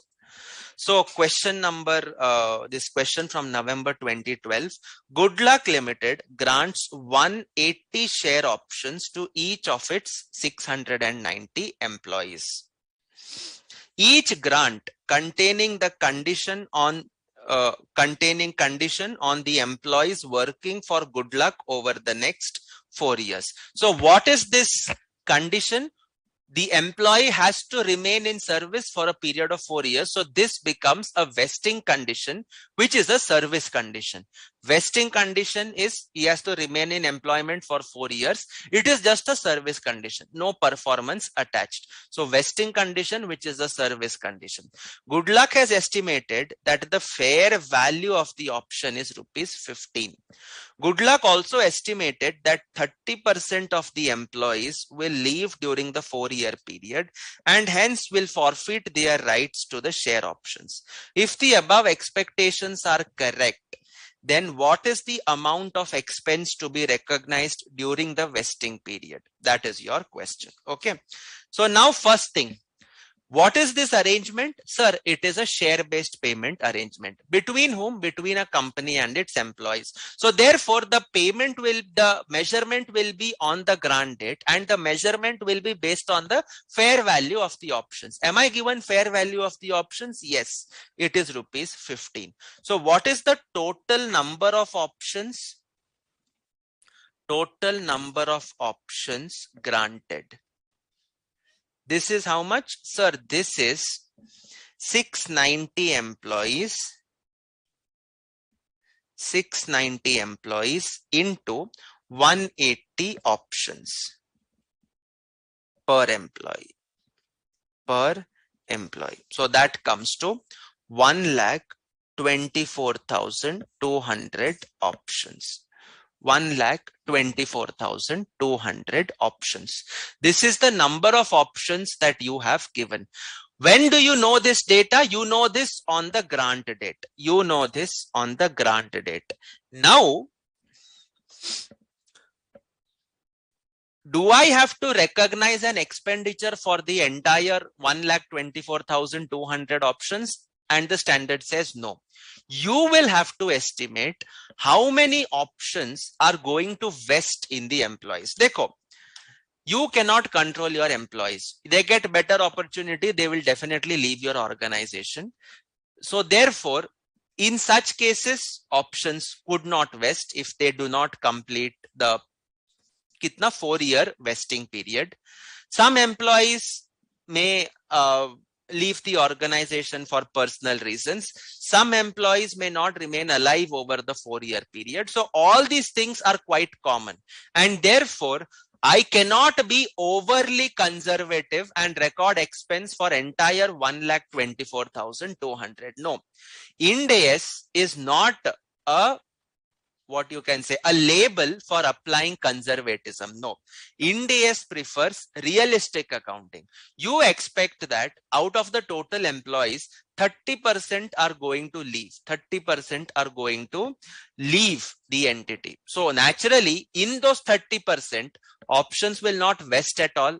So in how many percentage the options will vest? Sir, it will vest in 70%. It will vest in 70%. So therefore, total options expected to vest is 1,24,200 into 70%. That is 86,940 shares. Therefore, fair value of options expected to vest is equal to 86,940 into rupees 15. So that comes to rupees 13,04,100. 13,04,100. Okay. Which is right as answered by Namita. Now this 13,04,100, when do I recognize it? Okay, let me just draw a chart for you. 1 second.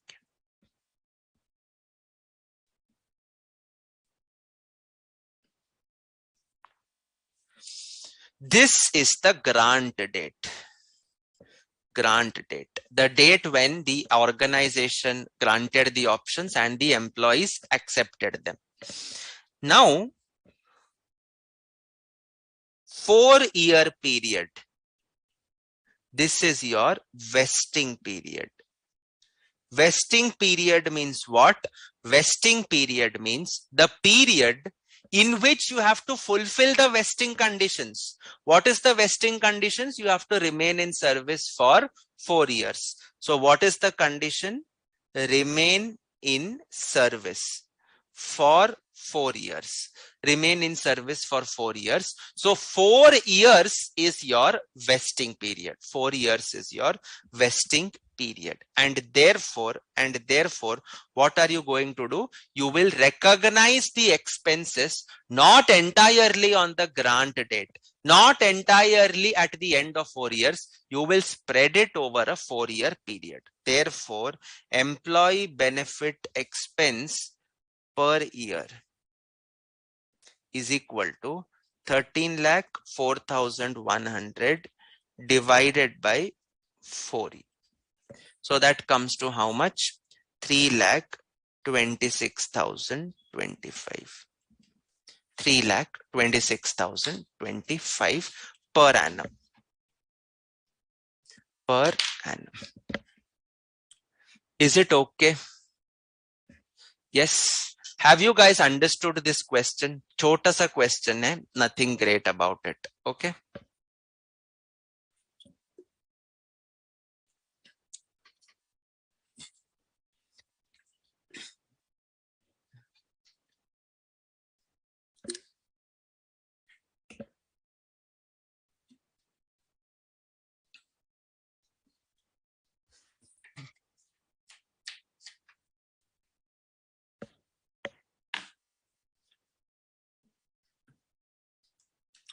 Okay, Piyush Agarwal. Chanda Devi Pandey, did you understand it? Chanda Devi, have you understood? Piyush Agarwal, fine. What about the others? Have you copied it or noted it down? Jay, Vidula, Tanushri, Priya, Kritarth, Sairam, Princy, Priya. All good? Shall we proceed further? Chanda Devi, vesting period का मतलब मैंने बता दिया, ठीक है? I have told that. I hope you have understood it. Okay. Yes, sir. Clear. All right. So now let us move on to the next question. This is taken from your study module. So we will do it nicely.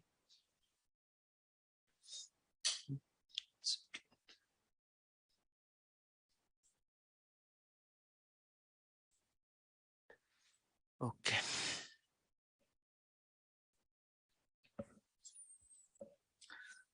All right. Read the question, please.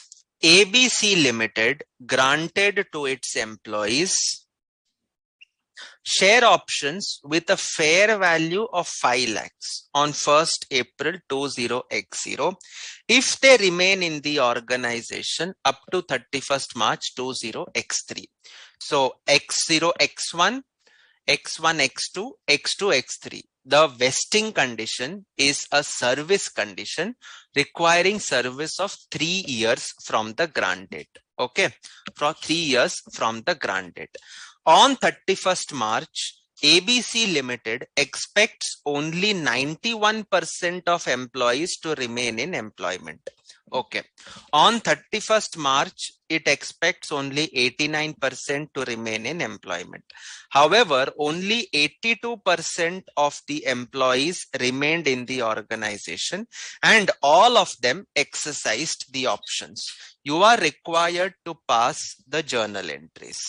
Okay, fine. So now let us start by preparing calculation of employee benefit expense. Calculation of employee benefit expense.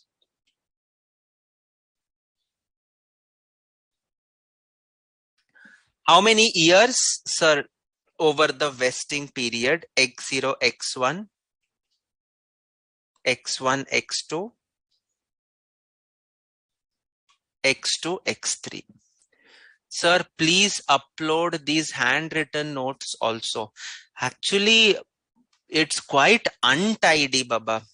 I don't know whether you will understand it or not because I'll upload, no problem.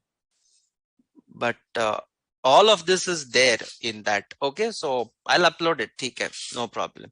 But I will upload it once the standard is over. Okay, that is on Thursday. All right. So, fair value of options. This is given in rupees. So 5 lakhs, 5 lakhs, 5 lakhs multiplied by options expected to vest. As I told you, don't be overly conservative. You make an estimate how much is going to vest and accordingly you do the accounting. Okay, so now read this question. On 31st March X1, it expects only 91% of employees to remain. On 31st March X2, it expects only 89% of the employees to remain. However, only 82% of the employees remained in the organization and all of them exercised the options. Okay, so at the end of year 1, he thought 91% will vest. 91% will vest. Therefore,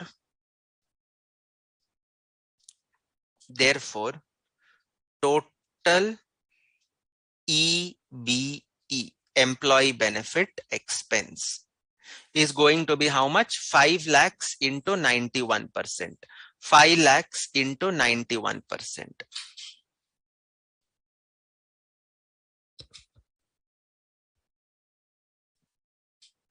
That comes to how much?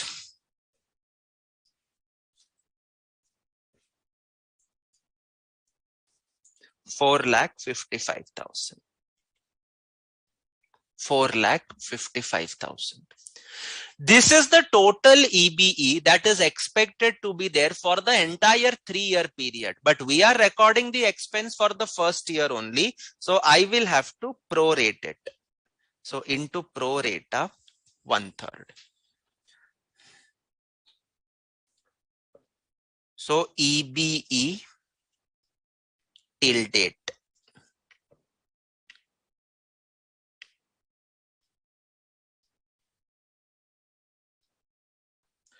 This is 1,51,667 less EBE recognized earlier. Sir, ये तो first year है, so earlier was nil. So that leaves you with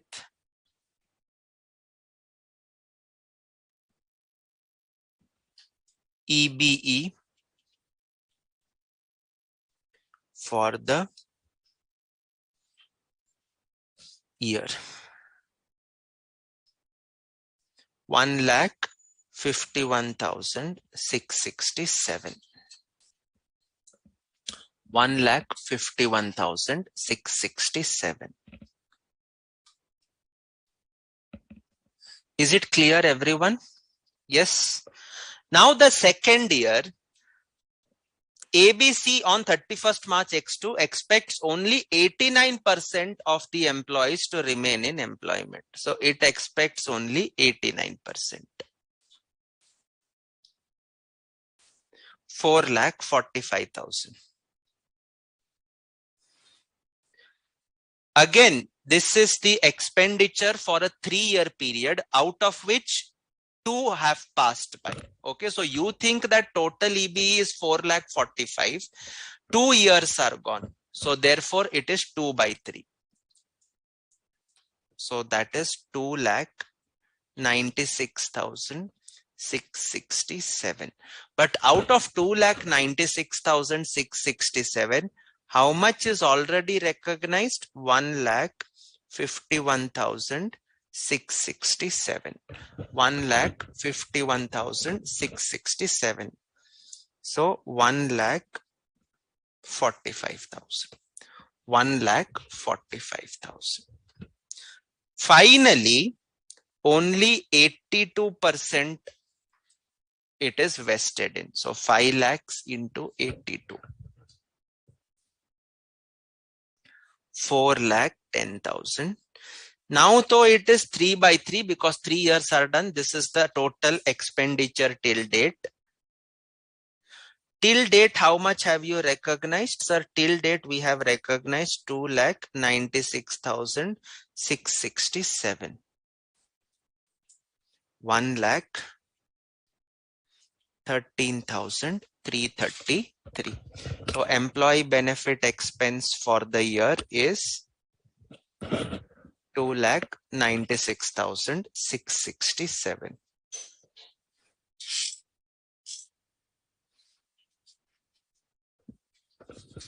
EBE for the second year is 1,45,000. That's right, Piyush. Have you prepared this table, guys? Piyush Agarwal, check your calculations. I don't know from where you are getting 2,03,333. Check your answers.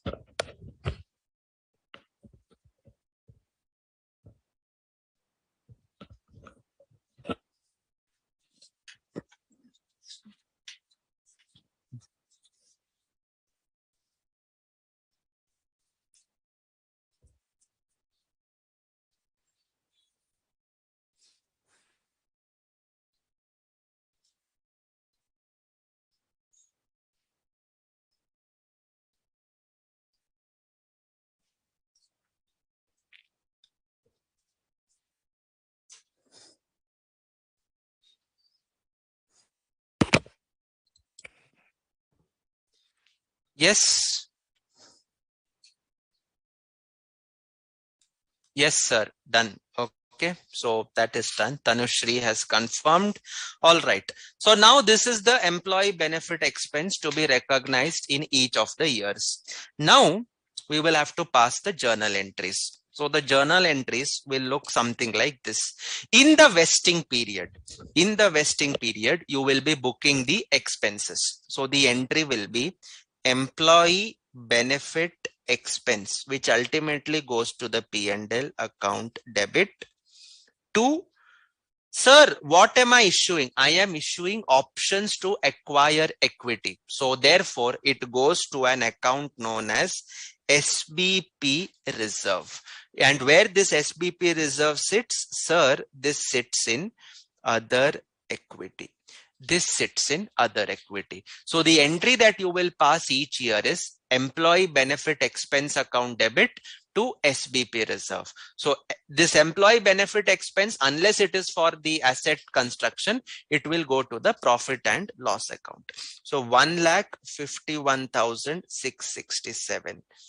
1,51,667. I'm doing it just next to each other so that I can save on time. But in examination, you will have to prepare separate journal entries. 1,13,333. Okay. So this is what is going to be your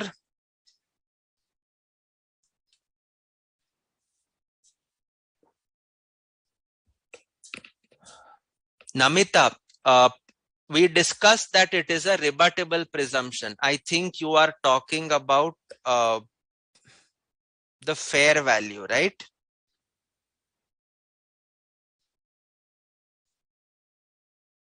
I think you are talking about fair value. So I have already told you, if the fair value of the goods or services cannot be measured, that means the presumption is rebutted, then what you will do, take the fair value of the equity that is being issued. Okay, so I have told you that. Okay, so that should kind of take care of the question. Okay. So first priority, fair value of what you get. If that is not clear, fair value of what you issue. Okay. EBE to SBP reserve. Okay. So that is done. And finally, the options are being exercised entirely. The options are being exercised entirely. So on 31st March X3, you will pass the entry SBP reserve account debit to equity share capital or securities premium. I do not know the number of shares, data, whatever it is. So 4,10,000. 4,10,000. 4,10,000.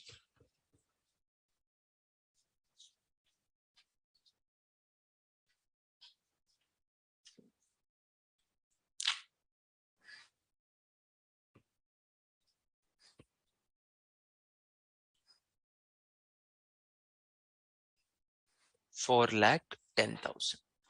Is it understood, guys? Have you all understood the journal entries? Yes.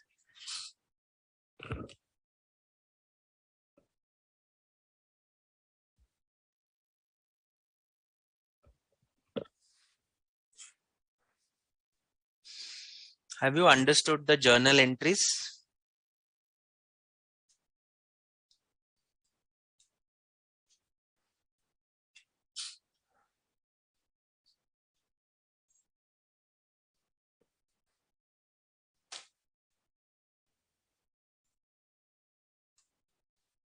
Last entry is on exercise date. So in this case, the exercise date is 31st March. So you can record it on that date itself. Okay. All of them exercise their options. So kuch diya nahi hai, so 31st March. Okay. Yeah. All right. That takes care of this illustration for you. I will be leaving this question 1 for homework. Okay. Please do it. It is easy. Okay. I'll be doing this. I would prefer to do this question. It's not there in your study module. It's picked up from the old syllabus, but the concepts are the same. Okay. You guys need a break or we can do this question?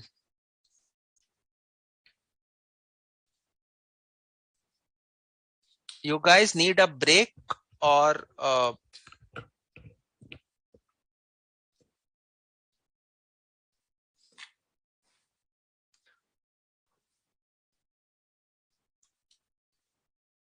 you want a break? I think we'll take a 5-minute break. Okay. We'll take a 5-minute break and then we shall proceed. Okay. 5-minute break, guys. Then we shall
Okay.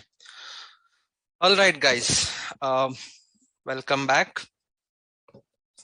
So now we move on to the next question. Now this is a very nice and important question. Some of the questions from old syllabus are actually very good. Anytime they may be introduced either in the RTPs or in the MTPs. So just for your practice. Okay. The following particulars in respect of stock options granted by a company are available. Number of employees covered is 525. Vesting period is 3 years. Exercise period is 1 year. Number of options per employee is 100. Vesting condition is continuous employment for 3 years. The fair value of options per share on the grant date is rupees 30. Nominal value per share is rupees 100. Nominal value is the face value. Okay. Face value, not the fair value. Okay. Exercise price per share is rupees 125. Position as at the end of year 1. Estimated annual rate of departure is 2%. Number of employees left equals 15. Position as at the end of year 2. Estimated annual rate of departure is 3%. Number of employees left is 10. At the end of year 3, number of employees left is 8. Number of employees entitled to exercise the option is 492. At the end of year 4, number of employees exercising the option is 480 and not exercising the option is 12. Compute the expenses to be recognized each year and journalize. We will journalize, and for simplicity reasons, for better understanding, what I will do is we will also prepare a share-based payment reserve account. Okay. We'll prepare an SBP reserve account to see how the actual transaction flows through in the financials. Okay. So now first thing is calculation of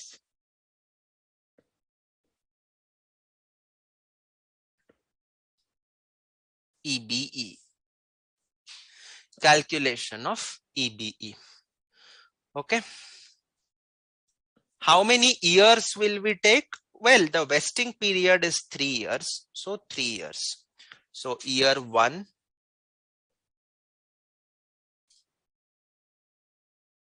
year 2, year 3. Okay. So this is based on your estimates. This is based on your estimates. Okay. So now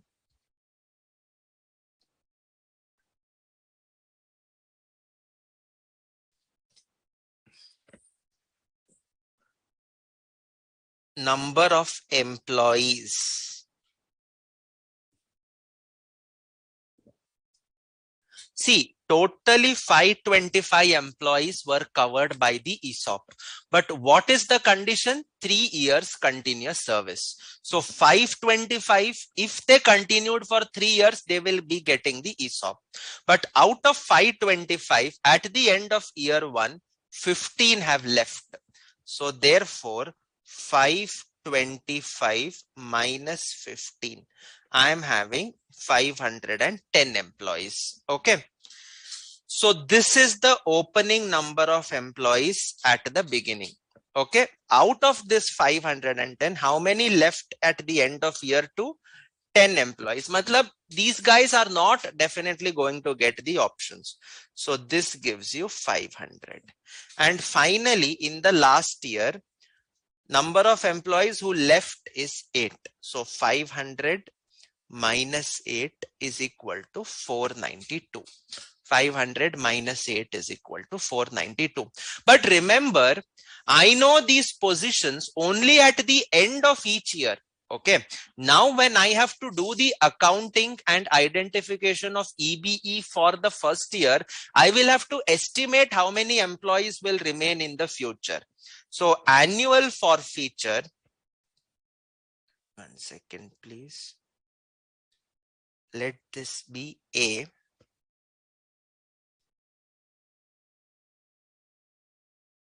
Annual forfeiture is given to you. Estimated annual rate of departure is 2%. That means at the end of year 1, we expect that 2% of the employee strength will leave each year. So this is 2%. In the second year, we expect it to be 3%. Okay. And in the third year, not applicable because the vesting period ends at the end of third year. Now, number of options per employee. How much it is? Sir, that is 100. So 100, 100, 100.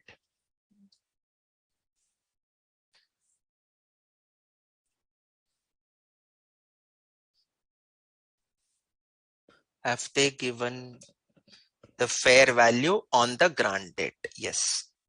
Fair value on grant date. 15.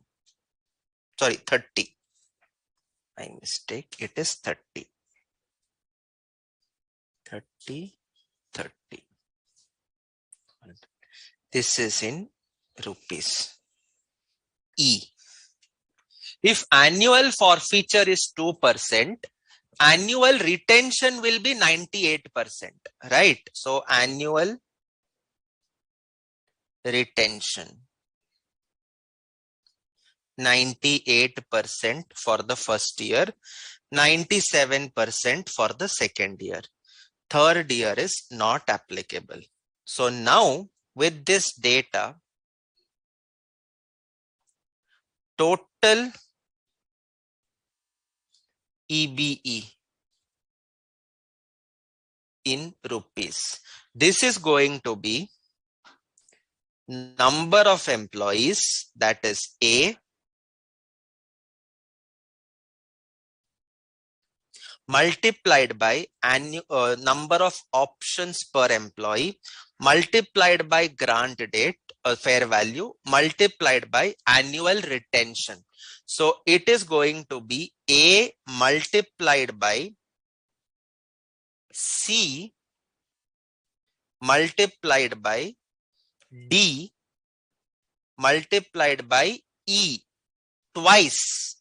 Sir, why E twice? See, the annual departure is 2%. That means after year 2, we expect 2% to leave. And at the time of year 3, we expect a further 2% to leave. That means at the end of year 2, it will be 98% of year 1. And at the end of year 3, it will be 98% of year 2. That is why E will be multiplied twice. Okay. I can show this as a separate working here. Okay. It will be something like this. Okay. 510 into 100 into 30 into 98% into 98%. Okay. So this is your total employee benefit expense.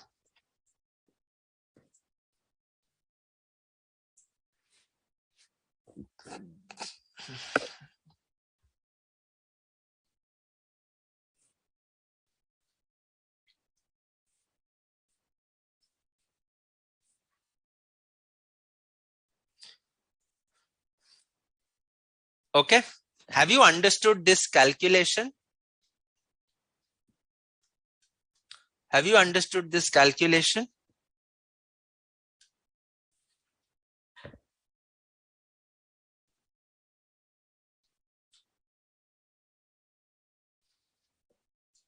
Yes or no? You can either do it this way, or if you do it this way, the answer that you get is 14,69,412. Okay. However, if you take the number of employees, 510 into 98% into 98, don't write this down, please. 510 into 98 into 98. You get 489.80 employees. अभी employees तो आधा नहीं रहेगा ना, so that comes to 409 90 employees. So you can take 490 into 100 into 30.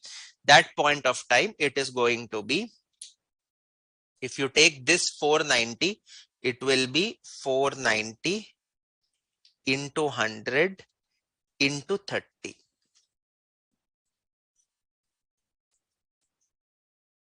So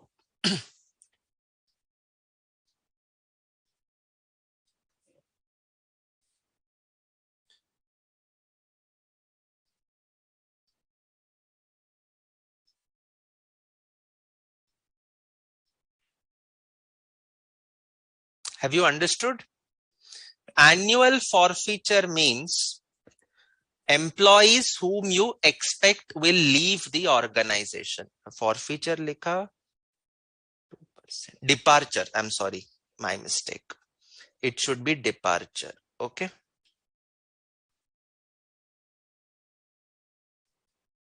Expected.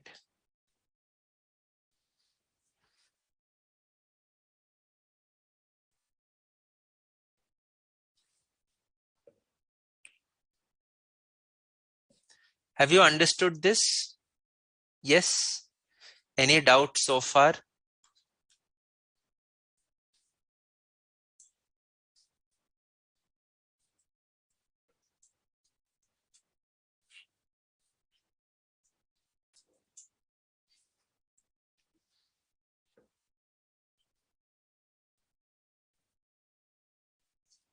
All right. Next.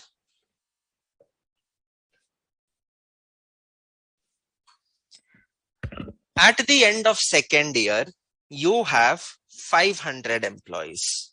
Each employee gets 100 options, 30. Your expected departure is 3% for the next 1 year only. You will not multiply it 97% twice. You will multiply it only once. So into 90%. So that comes to how much? 500, 100 into 30 into 0.97. 14,55,000.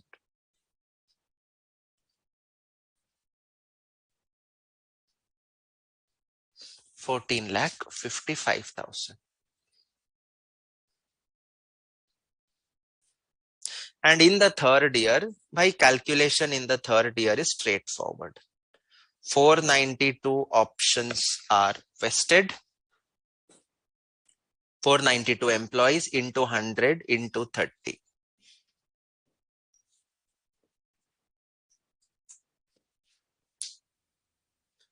$14,76,000. Is it okay? Yes. Multiplied by pro rata. So this is 1/3, this is 2/3, this is 3/3.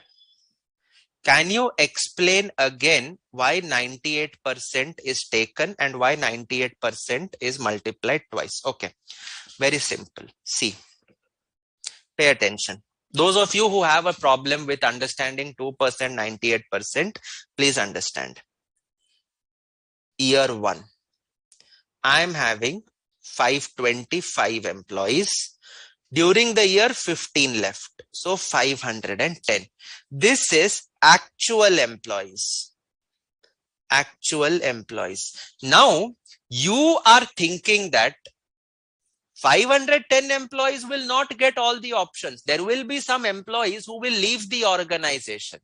When is the vesting period going to end? Sir, my vesting period ends at the end of the third year. That means in year 2, less employees left in year 2. How much is the rate? Sir, the rate is 2%. 2% of the existing employees. So 510 into 2%, 10.2. Just keep the decimals right now. I will explain to you both the things. Okay. So this comes to 499.8. Okay. This is year 2 employees who are there at the end of year 2. Year 2 end. Expected employees. But you also expect that a further 2% will leave because the word used is annual rate of departure. So in your estimate, another 2% will leave. So less employees left in year 3. This is your estimate at the rate of 2%. So 499.2 into 0.02. 499.8, 0.02, 9.996. So now when you get this 499.8, 9.996, you are left with 489.804. This is employees expected to remain at end of year 3. Okay, now this can also be done as 510 into year 2 is 98% of year 1. So 510 into 98% multiplied by year 3 is 98% of year 2. So you multiply this by this, you will get the same answer, 489.804. Okay. All right. So Sairam, you have understood. Principria, 98% you have understood. Okay. And then who is this? Princey has asked a question. Sir, what if the employees do not leave as per our expectation and exercise the option? That is what this question is all about, Princey. Okay, that is what this question is all about. Okay. So we are expecting in the first year. Now please pay attention. First thing, Princey, did you understand why 98% is multiplied twice? Second, somebody asked about 2%. Sairam had asked about 2%. Somebody. Okay, Princey and Sairam, both of you, did you understand this 98% twice? Have you understood? I'll come to Princey's question, Princey Priya's question. Okay, but as of now, have you understood this part? Sairam and Priya, did you understand 98%? Why it is multiplied twice?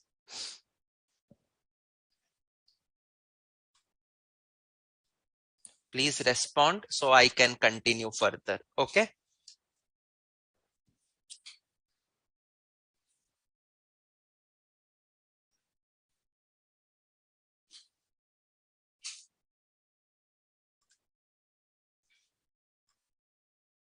Have you understood? You can take it as 2% and again 2%, or you can just do 510 into 98% into 98%. Answer will be the same. This is the same answer.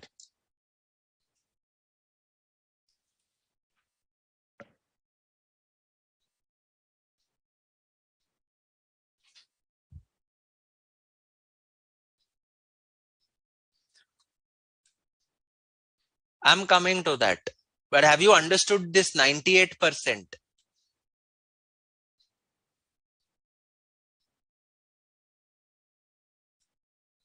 Still not clear. Okay. All right. Fine. How do I explain? Okay. You are the accountant. Okay. You are preparing the books of accounts for year 1. Okay. So in year 1, you are having a stock option. That stock option plan is still having a further vesting period of 2 years. Okay. That stock option plan is still having a further vesting period of 2 years. At the end of the first year, you, the accountant, knows one thing. That is 510 employees are actually there on the payroll. Sir, how do I know that? See, total employees covered 525, but actual employees who left is 15. Actual employees who left is 15. So the accountant knows that 510 employees are actually there. The accountant knows that 510 employees are actually there. Now he has to book expense in the first year. The accountant cannot say, I expect that 510 employees will be there throughout the 3 years. No, there will be some departures. There will be some exits. So therefore, the accountant has to make an estimate. How will he make an estimate? He will look at the past trends of labor turnover. He will look at the opportunities available outside, and he will arrive at a particular figure. In this question, at the end of year 1, what does the accountant of the company estimate? He estimates that each year 2% employees will leave. This is an estimate. Remember, this is an estimate. Actuals will never be according to this. Okay. What happens in actual? We will come to that later. Right now, you just understand that this is an estimate. This is an estimate. So he estimates that 2% employees will leave at the end of the year. So at the end of each year, when is the vesting period? End of third year, it is ending. So I am end of year 1. Annual departure 2% means what? At the end of second year, 2% of employees in year 1 will leave. At the end of third year, 2% of employees in year 2 will leave. So therefore, year 1 actual is 510. In year 2, you estimate. Dekho, this is an estimate. Okay, this is not actual. This is an estimate. You expect that 2% will leave. And therefore, at the end of second year, the expected employees is 499.8. Okay, forget the decimal point right now. Employees half fraction में कैसे हो सकते हैं? 500 होना चाहिए. Just forget that for the time being. At the end of second year, you will be having, you expect that 499.8 employees will be there. Okay. This 499.8, I can also get it as 510 into 98%. Arey baba, this is 510 minus 2% of that. So ye ho gaya 98%. So this comes to 499.8. You can do on your calculators and check. Okay. Now, year 1 only, I'm still in year 1, but I have now expected that even in the third year, 2% employees are going to leave. 2% of what? 2% of the employees expected to remain in employment at the end of year 2. So this is 2% of 499.8. So that comes to 489.804. How do I get this 489? Again, look at this. 499.8 into 98%. So this comes to 489.804. Now, if I put it in a single equation, it is going to be 510 into 98%. This is number of employees expected to remain at the end of year 2. That is 499.8. Again, you multiply it by 98%. So this comes to 489.804. Have you understood, Princey? Have you understood, Sairam? Yes. Did you understand this? I'm coming to 3% Sairam in the second year, and also Princey, I will explain what happens if the employees do not leave as per our expectation. I will come to that. But as of now, did you understand this 98%, why it came twice? Just answer this question, yes or no. Then I can proceed further.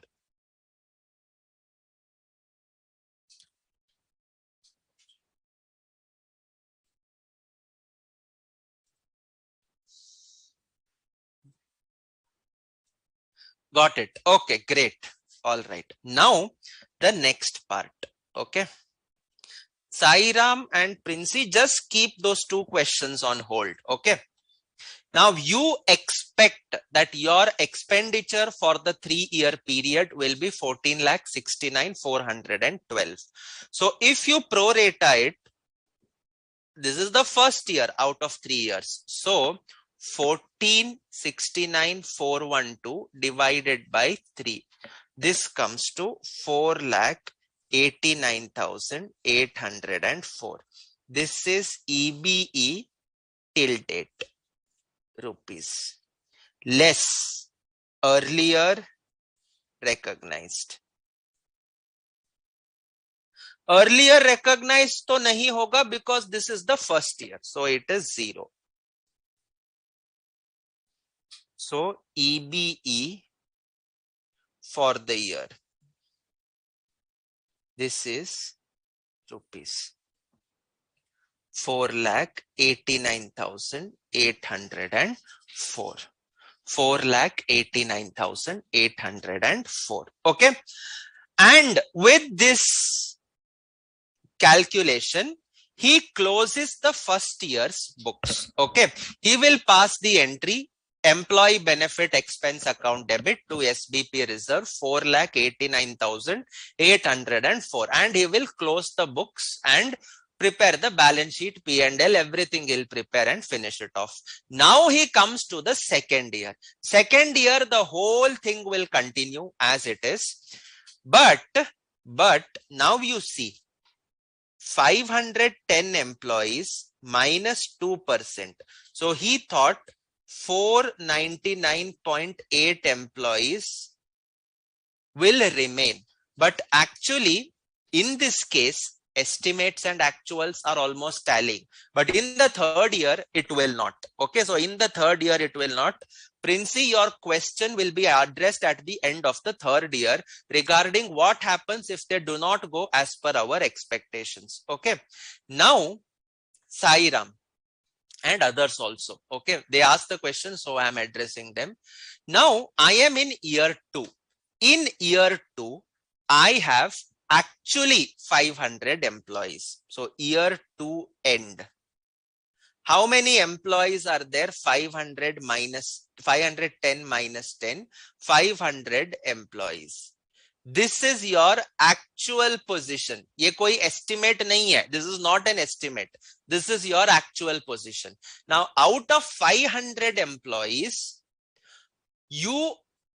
now entire 500 will not vest. Some employees will leave in year 3. Yes or no? So you as the accountant, you estimate that now in the next year, 3% employees will leave. So less expected departure at the rate of 3%. So 500 into 0.03. So you expect that 15 employees will go, and at the end of year 3, you will have 485 employees. What is this? This is expected number at end of year 3. Sir, will I do another 3%? You will not do another 3% because your vesting period ends at the end of the third year. So again 3% आप नहीं करोगे, you will stop here. So 485. So 500 into 97%. 500 into 97% gives you 485 into 100 into 30. Okay, so Sairam, I hope you understood that. I hope you understood that. So now this comes to how much? 14,55,000. This is the expense for the 3-year period. Now 2 years have passed. So into 2 by 3. So 9,70,000. 9,70,000.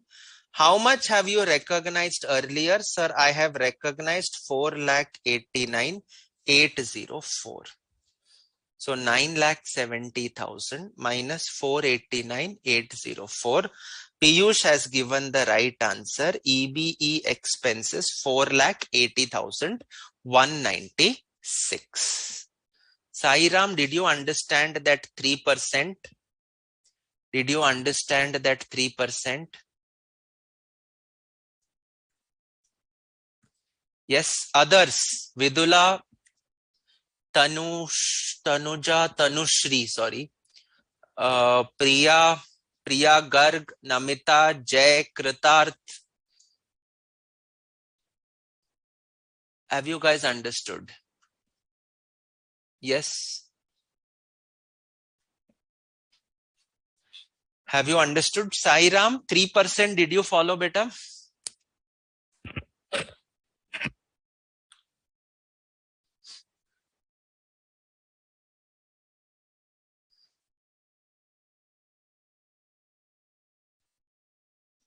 Yes, sir. Very much clear. Okay, fine. All right, great. Now we come to the third year, year 3 end. How many employees are there? 500 minus 8, 492 employees. Now you see Principia, okay, especially for you because you had asked this question, but others also. At the end of year 2, you expected that 485 employees will remain. But actually, how many employees are there? Sir, 492 employees are there. So it is a change in estimate. So what am I doing? When I'm recording the expenses now, it is going to be straight away based on 492. Whatever differential is there, that will ultimately come as an expense for the third year. That means the change in estimate is given which effect? The change in estimate is given a prospective effect. Every year, okay, every year we are going to, 1 second. Okay, Tanushri has still not understood 3%. Have you understood 2%, Tanushri? Have you understood 2%?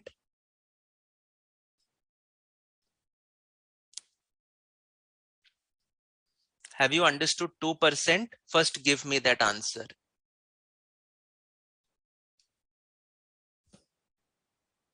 Yeah, Piyush, your answer is right.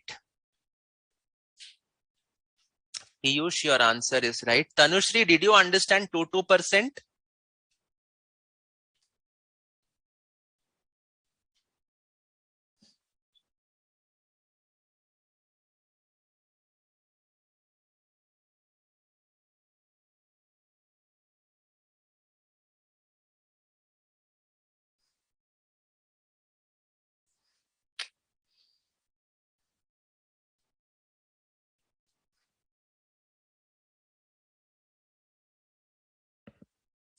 Tanushri, I'm waiting for your answer, beta.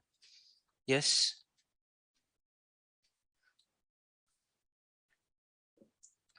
Year 1 end, it was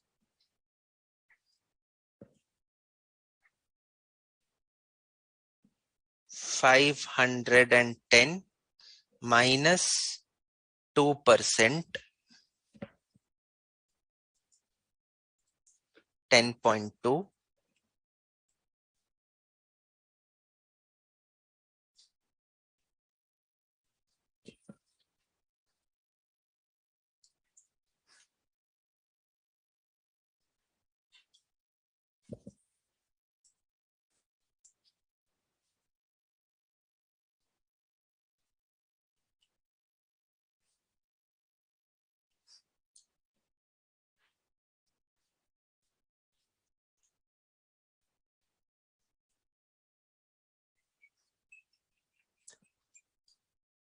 Okay, 2% is clear. That's right, Vidula.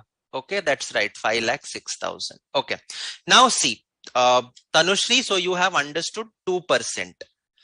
Now, 2%, you forget this figure after year 1 books are closed. Sir, why to forget? Sir, because 2% was your estimate at the end of year 1. Now year 2, you have completed year 2. Now year 1 is over. Okay. Year 1 is over. You forget year 1 now. Now you are coming to year 2.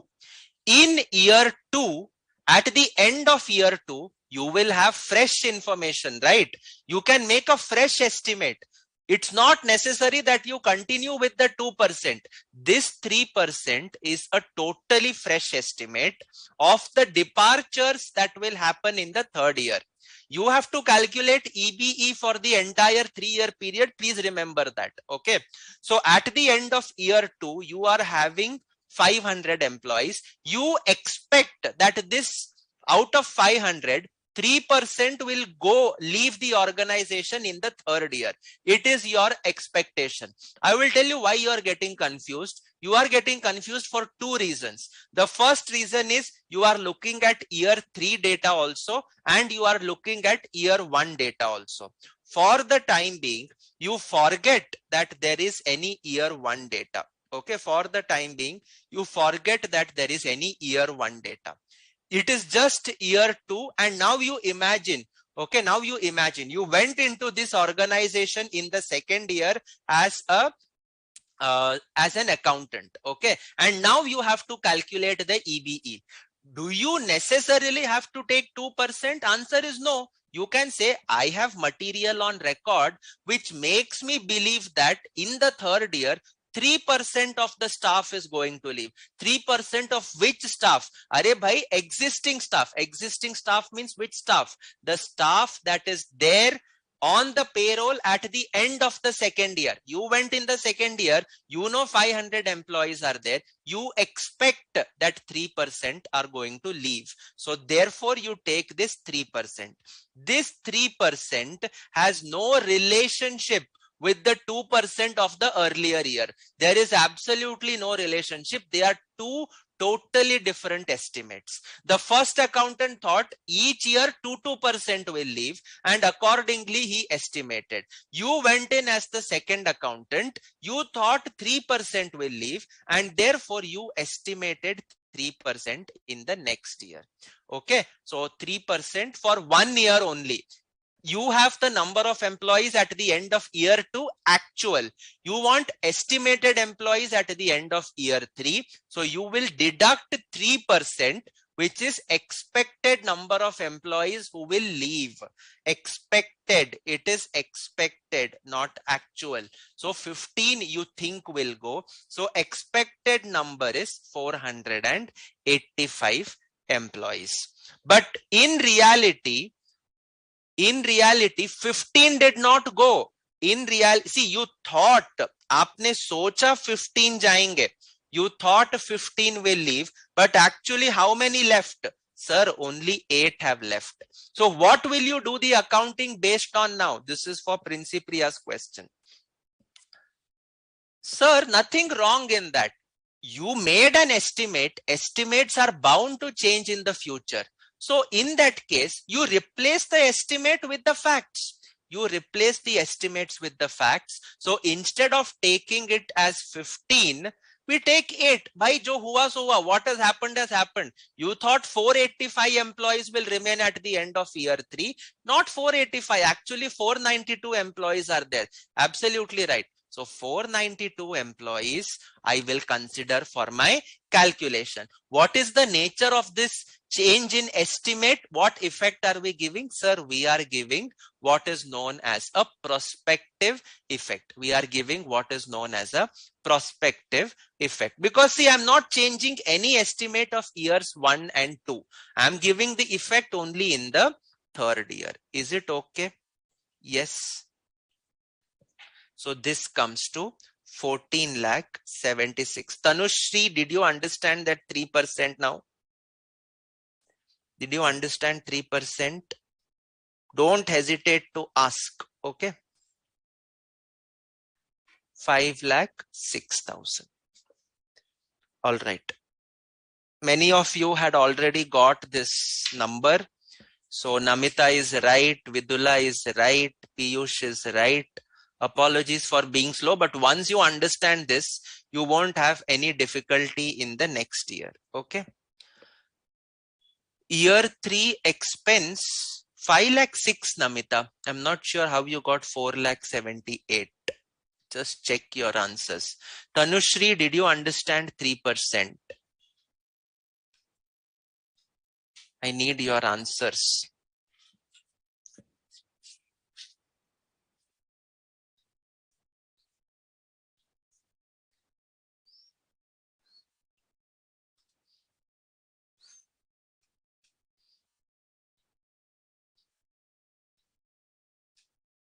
This means that increased expense will be booked in the P&L. Yes, obviously, because the increased expense, where it is going? EBE, and EB kahan jayega? It will ultimately go to the P&L.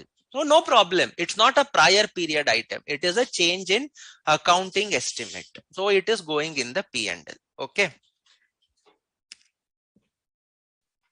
That's right.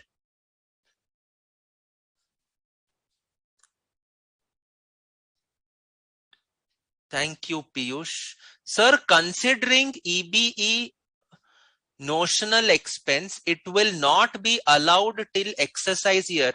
Jay, I'm not able to understand. Notional expense means you're talking from income tax perspective or you're talking from FR perspective. FR perspective, it is an estimate and I will record an estimate. Very much the same like how you record the expense of depreciation, where it is a kind of a notional expense. You believe that the useful life is say 8 years. That is a notional expense. Okay. It is allowed for financial reporting. In fact, it is mandated that you do estimates in financial reporting. Okay. So Jay, now whether you're talking from income tax perspective, just let me know. Tanushri, did you understand 3%? Are bolo. Acha. For income tax purposes, you will please do what is there in the Income Tax Act. Okay. You'll have to check the ESOPs under the IT Act. Okay. I cannot really comment on that. Okay. It could be allowed on actual basis. Okay. But I'm not much specialized in income tax. Okay. So whatever is the provision of the law, you will do it accordingly. If it is not allowed right now under the tax laws also, you will have a deferred tax implication. That's it. It will be allowed definitely when the options are probably exercised, not necessarily when the options have vested. Okay. So if that is the case, the date of exercise is what you will consider. Okay. Sir, will Ind AS 8 apply as it is change in accounting? It's what is happening here, right? It is Ind AS 8 only, Namita, right? All of this is Ind AS 8, the changes in accounting estimate. I'm applying Ind AS 8 principles here as a change in accounting estimate. Only thing is, I'm not telling and doing it. The standard has incorporated Ind AS 8 in its working. Arey, Tanushri, where are you? मुझे वो 3%, it is still there at the back of my mind. Please tell me. Please tell me.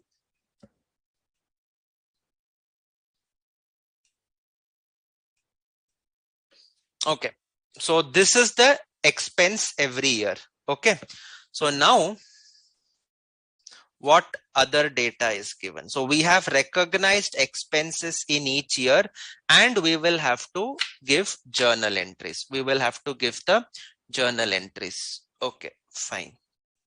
So journal entries, EBE account debit, which goes to the P&L. Debit to share-based payment reserve. What are my expenses? 489,804.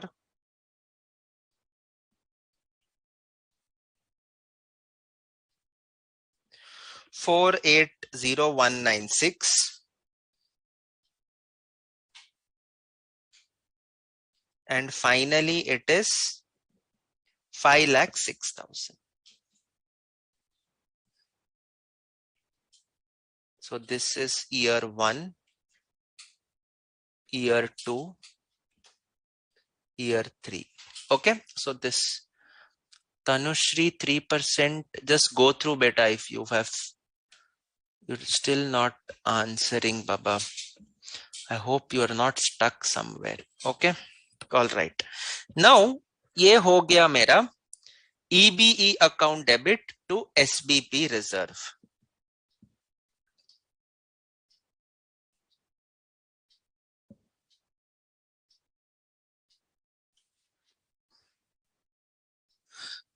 All right. Now just pay attention. Okay. Just pay attention. Exercise price is 125. Exercise price is 125. That means what? Employee pays rupees 125 to the company and gets one share. Okay. This is the meaning of exercise price. Now, tell me one thing. Is the worth of that share only 125, or is it worth something different when I consider the stock option plan? Is it worth something different when I consider the stock option plan? Let us now understand. Exercise price received is 125. But at the date of the grant of options, that is on the grant date, we estimate that the fair value is 30 rupees. Array, look at this. We estimate that the fair value is 30 rupees. Yes or no? So therefore, this fair value is essentially prorated here. 1/3, 1/3, 1/3. Wahi kar rahe na? We are doing the same thing. 2/3 minus 1/3, 3/3 minus 2/3. So essentially, I am prorating 30 rupees in each of the 3 years as 1/3, that is 10 for year 1, 1/3 for year 2, 1/3 for year 3. So 10, 10, 10, I am prorating. This 30 rupees, the employee is not paying cash for it, but he is paying this 30 by remaining in service for a period of 3 years. He is paying this 30 by giving his services as an employee for a period of 3 years. So therefore, this is also his consideration. Yes or no? He is paying cash of 125. He is working for 3 years. Now cash of 125 is exercise price. He's working for 3 years, means the worth of that 3 years is 30 rupees, which is the fair value on the grant date. So therefore, exercise price received is 125. Value of service received, this is nothing but fair value of options. This is nothing but fair value of options, 30. So how much is the employee actually paying? Sir, वो पैसे दे के 125 दे रहा है, खून पसीना बहा के 30 rupees दे रहा है. So therefore he is paying 155. Therefore total consideration received is 155 less nominal value. Nominal is nothing but face value. Kitna hai? Face value is 100. So 155 minus 100, this 55 is nothing but your securities premium. This 55 is nothing but your securities premium. Okay. This is for one share. This is for one share.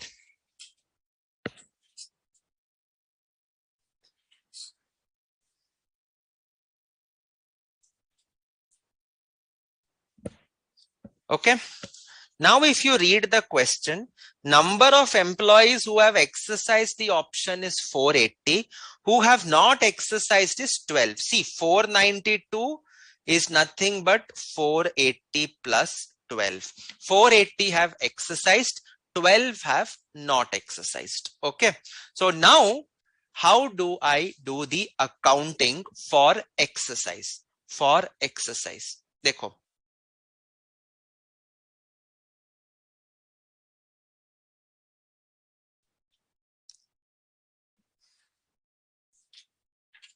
So far, is it clear?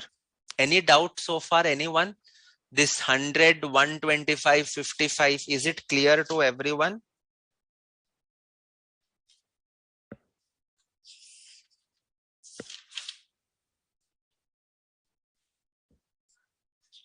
Yes.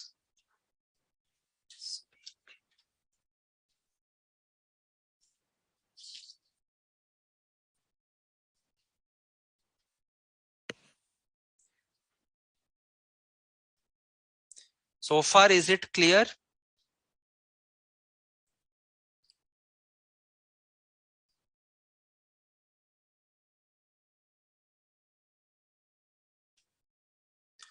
How fair value of 30 was found? That I will explain once the problem is complete. Okay. It will always be given to you in the question, but I will explain to you how it is found. Okay. But it will always be given in the question for that. Okay. Tanushri 97%, 3% मुझे answer नहीं आया आपका. I did not get your answer. Okay. I need your answer. Okay. Now, when 480 employees exercise the option, 480 employees exercise the option, what is the entry that will be passed? First thing, number of options exercised is equal to 480 into 100. So that is 48,000 options. Okay. Now, each of them will come and pay money. So bank account debit, how much? 48,000 options multiplied by rupees 125. So that comes to how much? 48,000 into 125. 60 lakhs. 60 lakhs. Already there is a fair value of 30 rupees which is booked in respect of these 48,000 options. So therefore, where it is booked in SBP reserve debit. SBP reserve. 30 rupees, this fair value. Every year we pass the entry, no, employee benefit expense account debit to SBP reserve. So 30 rupees is sitting in SBP reserve. So what entry are you going to pass? SBP reserve account debit. For what value? Sir, 48,000 options into rupees 30. So 48,000 into 30. That gives you 14 lakhs 40,000. That gives you 14 lakhs 40,000. 2. Equity share capital. 48,000 options or shares now multiplied by rupees 100. So that gives you 48 lakhs. 2. Securities premium. 48,000 options into rupees 55. 48,000 into 55, 26 lakhs 40,000.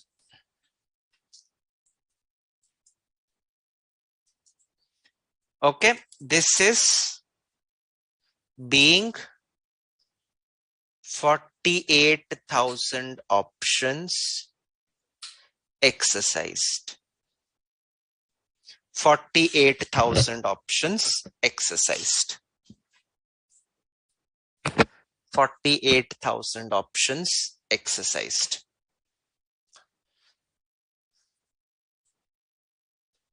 Yes, so they will pay 125. You will take that 30 rupees from SBP reserve account. 100 will be the face value and 55 will be the securities premium. Being 48,000 options exercised. Sir, out of 492, 480 have exercised, 12 have not exercised. So number of options not exercised is equal to 12 employees, 12 employees into 100. So that is 1200 employees. What do I do? Now, ESOP plan, what do I have? I have a grant date. I have a vesting period. I have a vesting date. I have an exercise period. After exercise period, the option plan is complete. Your option plan is complete. You have to give a closure to that. So if you have to give a closure, you find out how many have exercised. In this case, 480. So for those 12 who did not exercise, what do? I will have to remove that SBP reserve balance. SBP reserve balance can remain only if the stock option plan remains. Arey baba, stock option nahi hai. How can I keep SBP reserve? I cannot keep SBP reserve, and therefore I will have to remove the SBP reserve. Put it SBP reserve account debit. This is in respect of 1200 options into rupees 30.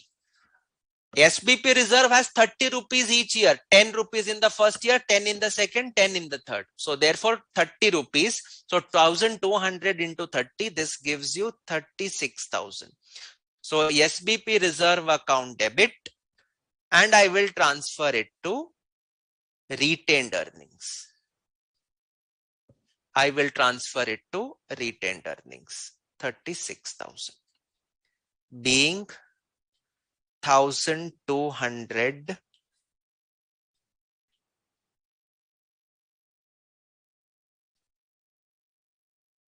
options lapsed. Lapsed means they don't exercise. The question is, sir, why do you take it to retained earnings? Why don't you take it to P&L? Why don't you take it to P&L? Understand one thing. SBP reserve, where does it sit? It sits under other equity. It's not a liability. It is a part of equity. And that is why transfer from one reserve, from one item of equity to another item of equity only is possible. You cannot transfer items in equity straight away to the profit and loss account. It is a transaction between owners. So therefore, SBP reserve account debit to retained earnings, 36,000.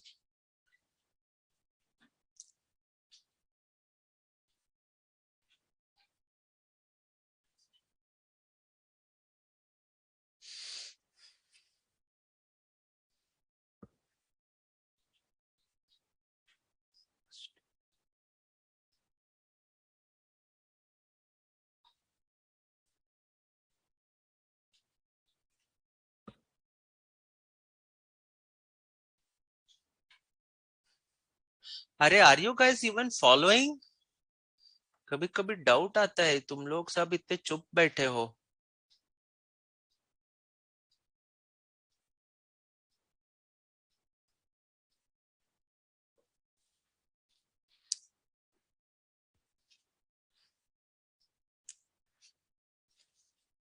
Jay, did you follow till now? I'll just answer your question in a short while, but did you follow? Tanushri, Vidula, Namita,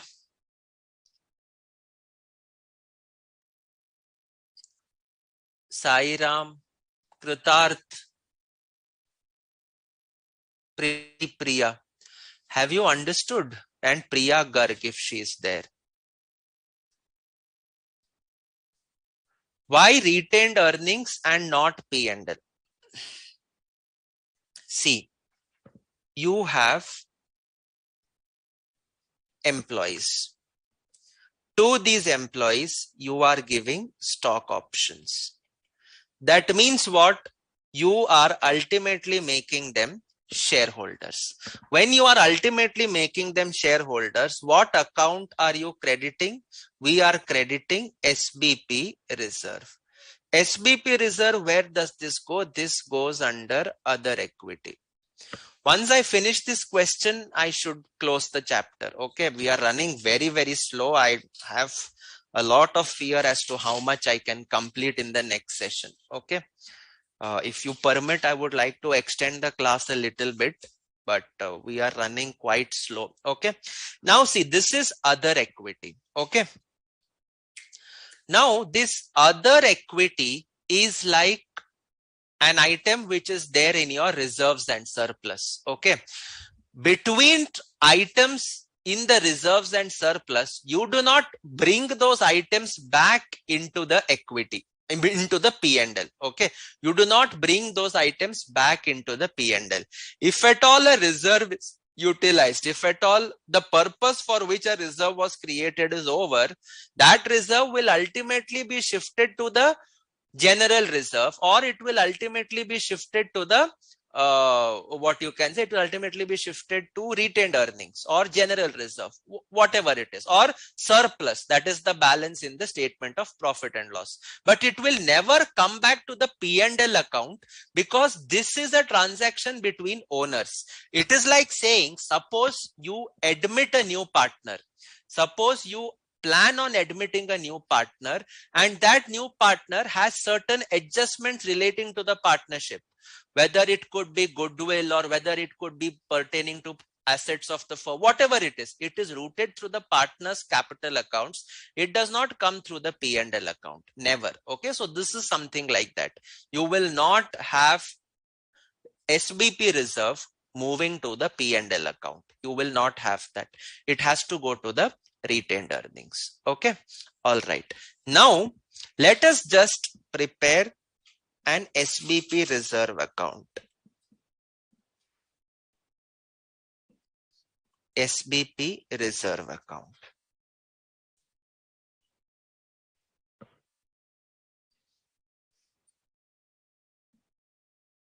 This is for you to understand how the flow actually happens. Okay.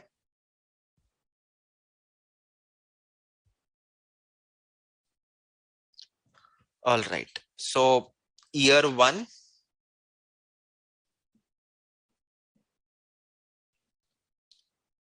31st March, by employee benefit expense. How much it was in year 1? 489,804. 4,89,804. So 31st March to balance carried down. SBP reserve will continue as it is. So 489,804. Year 2, 1st April, by balance brought down, 489,804. And then 4,80,196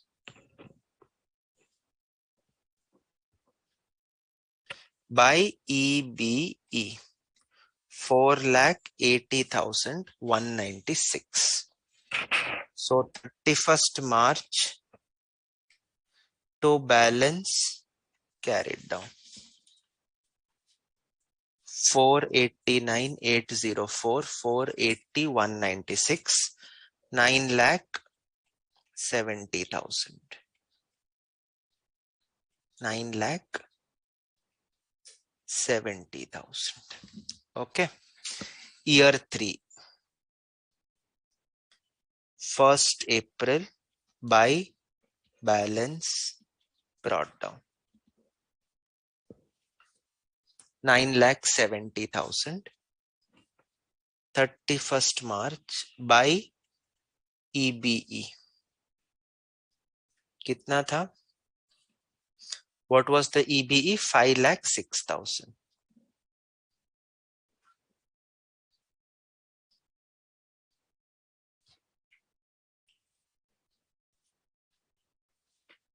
Plus 5,06,000. 14,76,000.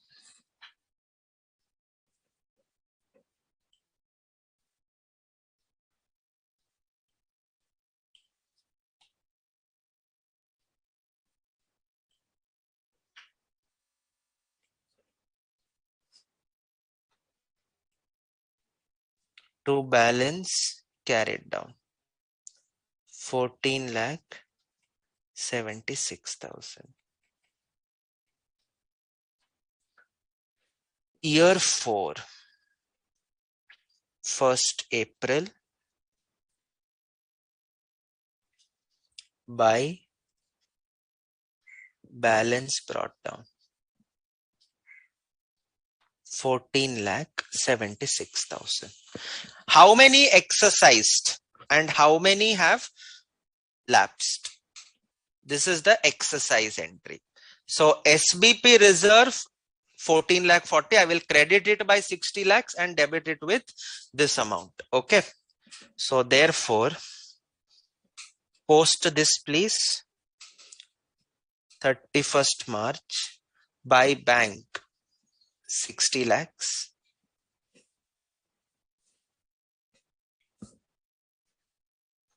To equity share capital 48 lakhs, to securities premium 2640.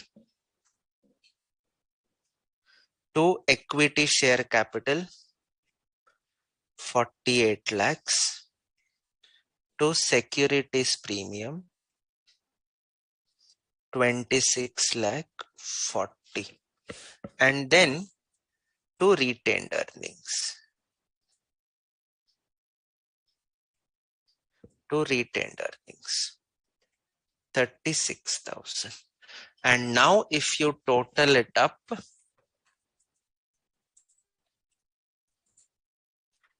74 lakh 76,000.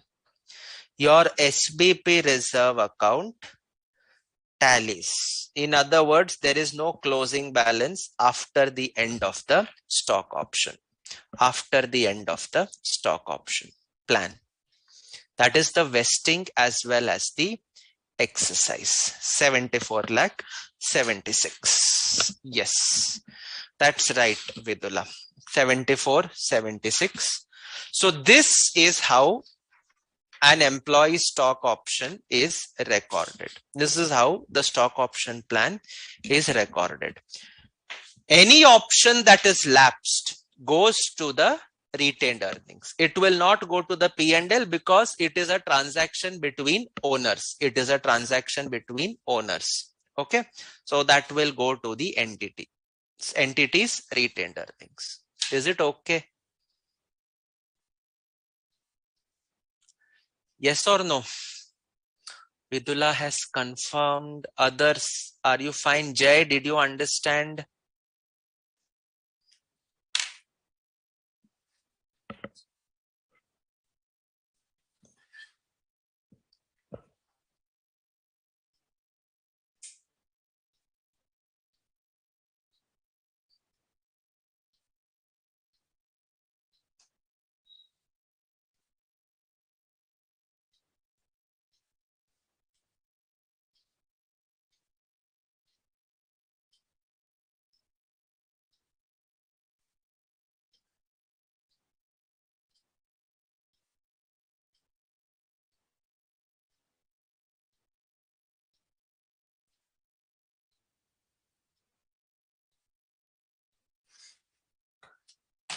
Yes.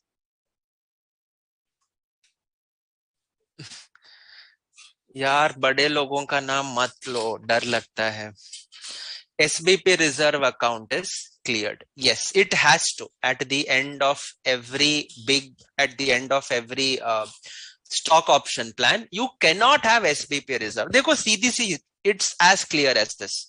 A reserve is created for a specific purpose. Once that purpose is done, you cannot have that reserve. For a simple example, suppose you are having investment in equity shares, and those investment in equity shares, you under the Ind AS on financial instruments, let us assume you take it as FVT OCI. You have to fair value equity shares. You chose to fair value it through other comprehensive income. That means what? You are having a fair value reserve that is sitting in your other equity. Now you sold that equity share. You sold those equity shares. Once those equity shares are sold, can you keep that fair value through OCI lying there? That fair value reserve lying there? You cannot. That fair value reserve which is lying there will ultimately be transferred to retained earnings, because it is fair value without recycling to P&L. That means you cannot bring it to the P&L. You will instead transfer it between the reserves. From fair value reserve, you will transfer it to retained earnings. You cannot keep, because otherwise the reader of financial statements will start to get confused. He will look at a fair value reserve in the balance sheet, but he will say koi investment hi nahi hai, there is no investment in equity, then how is this reserve there? Or in this case, he will look at SBP reserve if it is still having a balance, and then he will look where is an ESOP, and then he finds there is no details of ESOP. Then how is SBP reserve continuing? SBP reserve cannot continue. And therefore, whenever you have a reserve created for a specific purpose, once that purpose or those objectives are met, the reserve has to be transferred to the appropriate place. If it is an item that is a reserve, transfer it to retained earnings. If it is an FVT OCI with recycling kind of issue, then you can pull it back to the P&L account. But otherwise, 99% of the cases, any reserve, you will ultimately move it between equity, either to general reserve or to retained earnings, as the case may be. Okay, so that should kind of clarify this question. And with this question, it solves quite a number of doubts. Okay, now couple of concepts on ESOPs, very important. And this question Jay had asked: how do you measure fair value? How do you measure this? I told you that 30 rupees in the previous question is fair value measurement. Okay, so now you can have a look at this definition on fair value, which we had just discussed today. Okay, 1 second. Where is that fair? Yeah. This is how fair value of an option is calculated. You can use an option pricing model. That option pricing model could be a binomial model or a Black-Scholes model. I'm sure you must have studied or you will be studying these models in your strategic financial management paper. So wahan pe you will have binomial model where you essentially prepare a kind of a decision tree kind of a thing, where you estimate the probability. Today the market price is so much, tomorrow the market price, it is 60%, it will go up by so much. After 1 year, 40%, it will go up by so much. Like that, you estimate the market price till the end of the useful life, till the end of the life of the option. Determine the present value of that market price, compare it with exercise price. The difference will generally be your fair value. Okay, that is how fair values are determined. It is purely a market value based approach. It is purely a market value based approach. That is how you will determine the fair value, and that fair value is the component of expense per option which the employee is rendering, in the vesting period. Okay, so that is what fair value is all about. Acha. Now the question comes, sir, so this question is answered. You can follow option pricing model.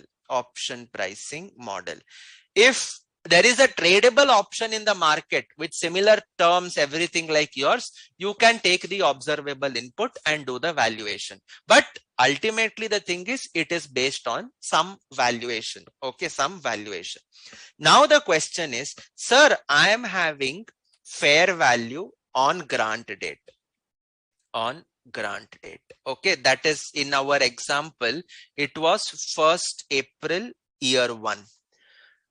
I will also have a fair value on 31st March X2, 31st March X3, 31st March X4. 31st March X3 is the year when the options vesting period has ended. Vesting ends and exercise ends on 31st March X4. Okay. Now the question is, do I have a fair value on each of these dates? Do I have a fair value on each of these dates? Yes, you have. See, ultimately it is a calculated figure. Calculations can be prepared for any periods. Okay. So as you had a fair value on the grant date of 1st April, you can also derive a fair value on 31st March X2, 31st March X3, 31st March X4. So now the question will arise, sir, does it mean at each year end, that is X2, X3, X4, do I have to restate my EBE? Do I have to restate the SBP reserve based on the fair value after the grant date? Answer is no. In the case of ESOPs, or what we call as equity settled share-based payments. Okay. Normally it is for ESOPs, but since this is Ind AS, it can apply to anybody. Okay. So in the case of equity settled share-based payments, be careful with the term equity settled. That means the organization is going to issue equity shares. It is not issuing cash. And because it is issuing equity shares, the credit goes to SBP reserve. The credit goes to SBP reserve, which is an item of other equity. Now, if you want to restate the fair values based on grant date, you had, let us assume 30. Later on, it became 32. Then it became 35. And then it became 40. If you go about restating the SBP reserve, ultimately, where is this 30 credit? Kidhar ja raha? Where is the credit going? Credit is EBE account debit to SBP reserve. So this SBP reserve is having that 30. Now, if you want to revalue it to 32 or 35 or 40, what does it mean? You as the entity are revaluing your own equity. And tell me, in financial reporting, does an entity remeasure its own equity?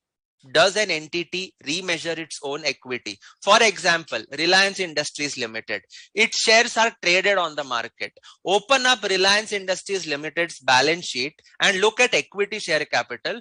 It's appearing at what price? It's appearing at its face value, not at market value. Even though it is tradable in the market, even though there is an observable input, I will not use that to revalue my own equity. Sir, why will you not use that to revalue your own equity? It is the same thing like that. No, it is just an extrapolation of that concept. 31st March X2, I have a different fair value. Can I remeasure? No, you cannot, because you don't measure your own equity. Sir, why don't I measure my own equity? Because your equity is a representative of your performance. Your equity balance is a representative of your financial performance. Sir, means what? It means whatever changes in equity happens. I'm not talking only capital. I'm talking about capital plus reserves. Whatever changes in equity happens, it can happen only and only because of your financial performance. Okay. You cannot ultimately go on remeasuring your own equity and inflating your reserves. Okay. Wo galat ho jayega. That is wrong. The purpose of preparing your financial statements is to know the financial performance, and your financial performance, where is it reflected? It is reflected in equity. Now, if along with the financial performance, you start to bring about changes in value of your equity, then that whole equity balance, the sanctity of that is lost. The sanctity of that is lost. And therefore, no remeasurement of own equity is ever permitted. And that is why in equity settled share-based payments, you will always, I repeat the term, you will always take only the fair value on grant date. You will always take only the fair value on grant date. You will not remeasure it subsequently. Okay. It's very, very important for us to remember this. Okay, because what happens in your questions, sometimes if they give you the fair value of the option in the subsequent periods, you may end up taking that value. My advice, I mean the standards advice is, do not take that. Okay, you have to stick to the fair value as on the grant date. You have to stick to the fair value as on the grant date. You cannot take any other value. Why? Because own equity cannot be remeasured. And this is my own equity. When entity comes out with an ESOP, it is increasing its equity capital. And therefore, remeasurement of fair value would tantamount to remeasurement of own equity, which is not permitted under any accounting principles. Okay, under any accounting principles. All right. So that kind of takes care of equity settled share based payments. Okay. Now, we just have one thing. So there was this COVID-19 FAQ which was issued by the institute. Okay, the very same concept which I just now explained, it's just given to you as a case study. An entity has a number of equity settled share based payment schemes for its employees. During the financial year 18-19, the entity had granted equity shares to senior management, which would vest on 30th April 2021. Okay, acha, sorry.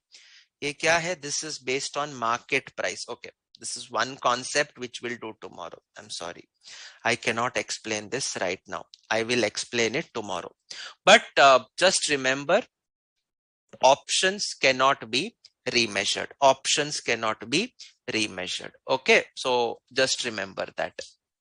All right, coming to the next concept, I'll just give the concepts tomorrow. I mean, class on Thursday, we can just start doing some questions. Okay, there is this standard is share based payments. That means it is quite possible that a payment will be made to the counterparty depending on the share price, That means you could be having a case where I will have cash settled share based payments. I will have cash settled share based payments. इसको हम लोग क्या बोलते हैं? We call it as SARS. SARS means stock appreciation rights. See, you want to motivate your employees to work for you. So therefore, there was an option to give stock options. There is an option. There is a possibility that you can give stock options. But the problem with employee stock options is what you know. The problem is dilution. Your control as owners of the company gets diluted if you go with the stock option plan. So you will say stock option hum nahi denge. I do not want to dilute my stake. Sir, if you don't want to dilute your stake and still you want to motivate the employees, then what you could do is you could issue a stock appreciation right. You could issue a stock appreciation right. What is a stock appreciation right? It is an instrument. Basically, it is a liability for the entity. Why? Because the entity will pay cash to the holder of the SAR. The entity will pay cash to the holder of the SAR. So settlement will happen in cash. Settlement will happen in cash. And this payment will be made based on the increase in the share prices. So you will ultimately end up motivating your employee to increase the share price by the performance of the entity. Sir, why will you do that? Because if the prices increase, he will get that much more cash. No, he will get that much more cash. And therefore, we call this as a cash settled share based payment plan. Okay, what we call commonly as stock appreciation rights. There is a particular price, any movement in share price above that particular lower band, the holder of the SAR is going to get that cash if he chooses to exercise the stock appreciation right, if he chooses to exercise the stock appreciation right. So that is your cash settled SBPs. It is an option, it is an obligation to deliver cash. It is an obligation to deliver cash. So my friends, this becomes a financial liability. In the case of stock options, in the case of equity settled SBPs, it was an item of equity because you had an obligation to deliver equity, not cash. Whereas in the case of SARS, it is an obligation to deliver cash. You will pay cash to the holder of the SAR, and therefore it becomes a financial liability under the Ind AS provisions. Okay, and because it is a financial liability, can I remeasure this? Can I remeasure at end of period, end of reporting period? Can I remeasure it? Answer is yes. You can remeasure this at the end of the reporting period. Each reporting period. Okay. Can I remeasure? You can nahi, you must. So you determine the fair value of the SAR on the grant date. Do the accounting based on that. Subsequent year, there is a change in the fair value. Take the new value. Third year, there is a change in the fair value. Take the new value. Why? Because this is an obligation to deliver cash and you have to fair value it. So therefore, remeasure at the end of each reporting period. Answer is yes. You will have to remeasure. And finally, in the case of unlapsed SAR, we will create something known as an SBP liability account, not SBP reserve. We will be creating something known as an SBP liability account. Why liability? Because it is an obligation to deliver cash. It is an obligation to deliver cash. Okay, so SBP liability account will be transferred where? Now it won't go to retained earnings, my friends, because it is not, I repeat, it is not an item of equity, it is an item of liability, and therefore SBP liability will be transferred to P&L in the case of unlapsed stock appreciation rights. In case of unlapsed stock appreciation rights. Okay. Last question, sir, can SAR be issued for service conditions also? Definitely. You can issue it for service conditions. You can issue it for what you can say performance condition. There is no ban on this, or there is no what you can say cap or obstruction on this. You can issue it. Okay. But these are the major differences between equity and cash settled. To summarize what we have discussed today, we have discussed that about Ind AS 102, we discussed the definitions, we discussed some examples, we discussed about vesting period, about exercise period, measurement date we discussed.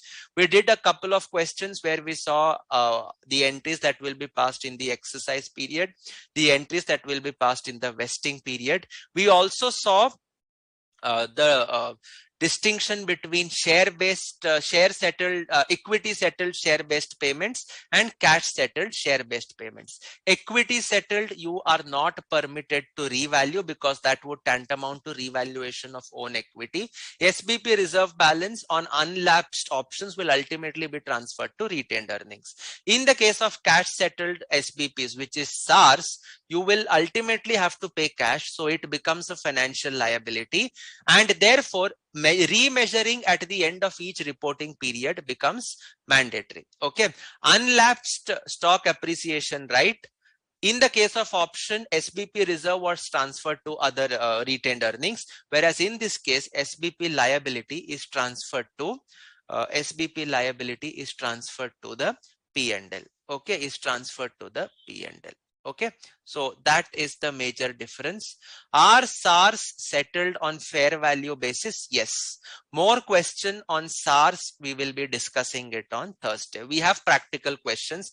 We have lot of practical questions actually. Okay, so we will be discussing it on Thursday. As of now, I have discussed all the theory that is there pertaining to Yes, SAR and share-based payments. Okay, equity settled and cash settled share-based payments. But what is still pending is group SPPs are pending, modification, cancellation to plan is pending. So these are some of the things, and a couple of practical questions on stock appreciation rights. So we will be doing these questions in the class on Thursday. We will be doing it in the class on Thursday. Okay, I'll be discussing these questions.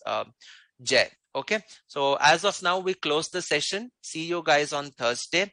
Please revise what we have done. You may find it a little haphazard.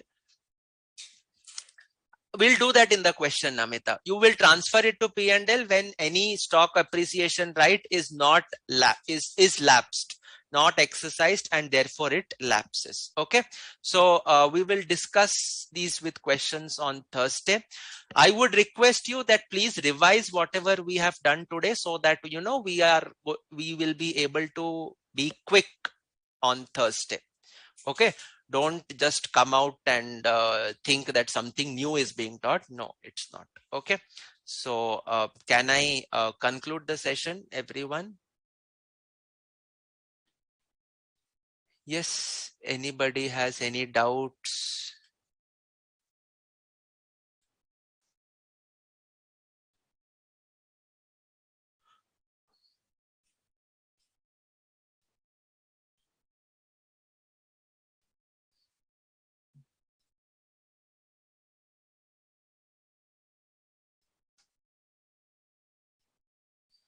Any doubts, any queries? क्या हो गया इसको?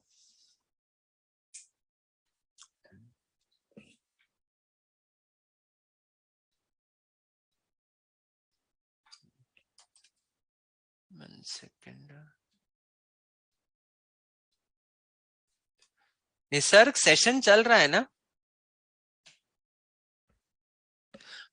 पता नहीं, मेरा query वाला address ही नहीं खुल रहा. आई थिंक वो कुछ सर्वर का इश्यू है. बस सेशन तो खत्म होने आ गया, बट एक बार बोल देता था मैं. और लास्ट में कुछ क्वेरीज अगर बचे होंगे तो एक सेकेंड खुल रहा है, देखते हैं. हाँ, अभी खुल रहा है. एक second.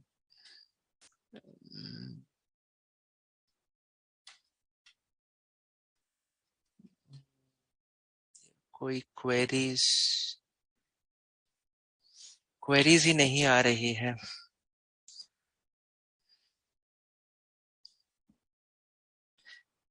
Anyways, I think I will conclude the session. I'm not able to view your queries, some technical hitch this side.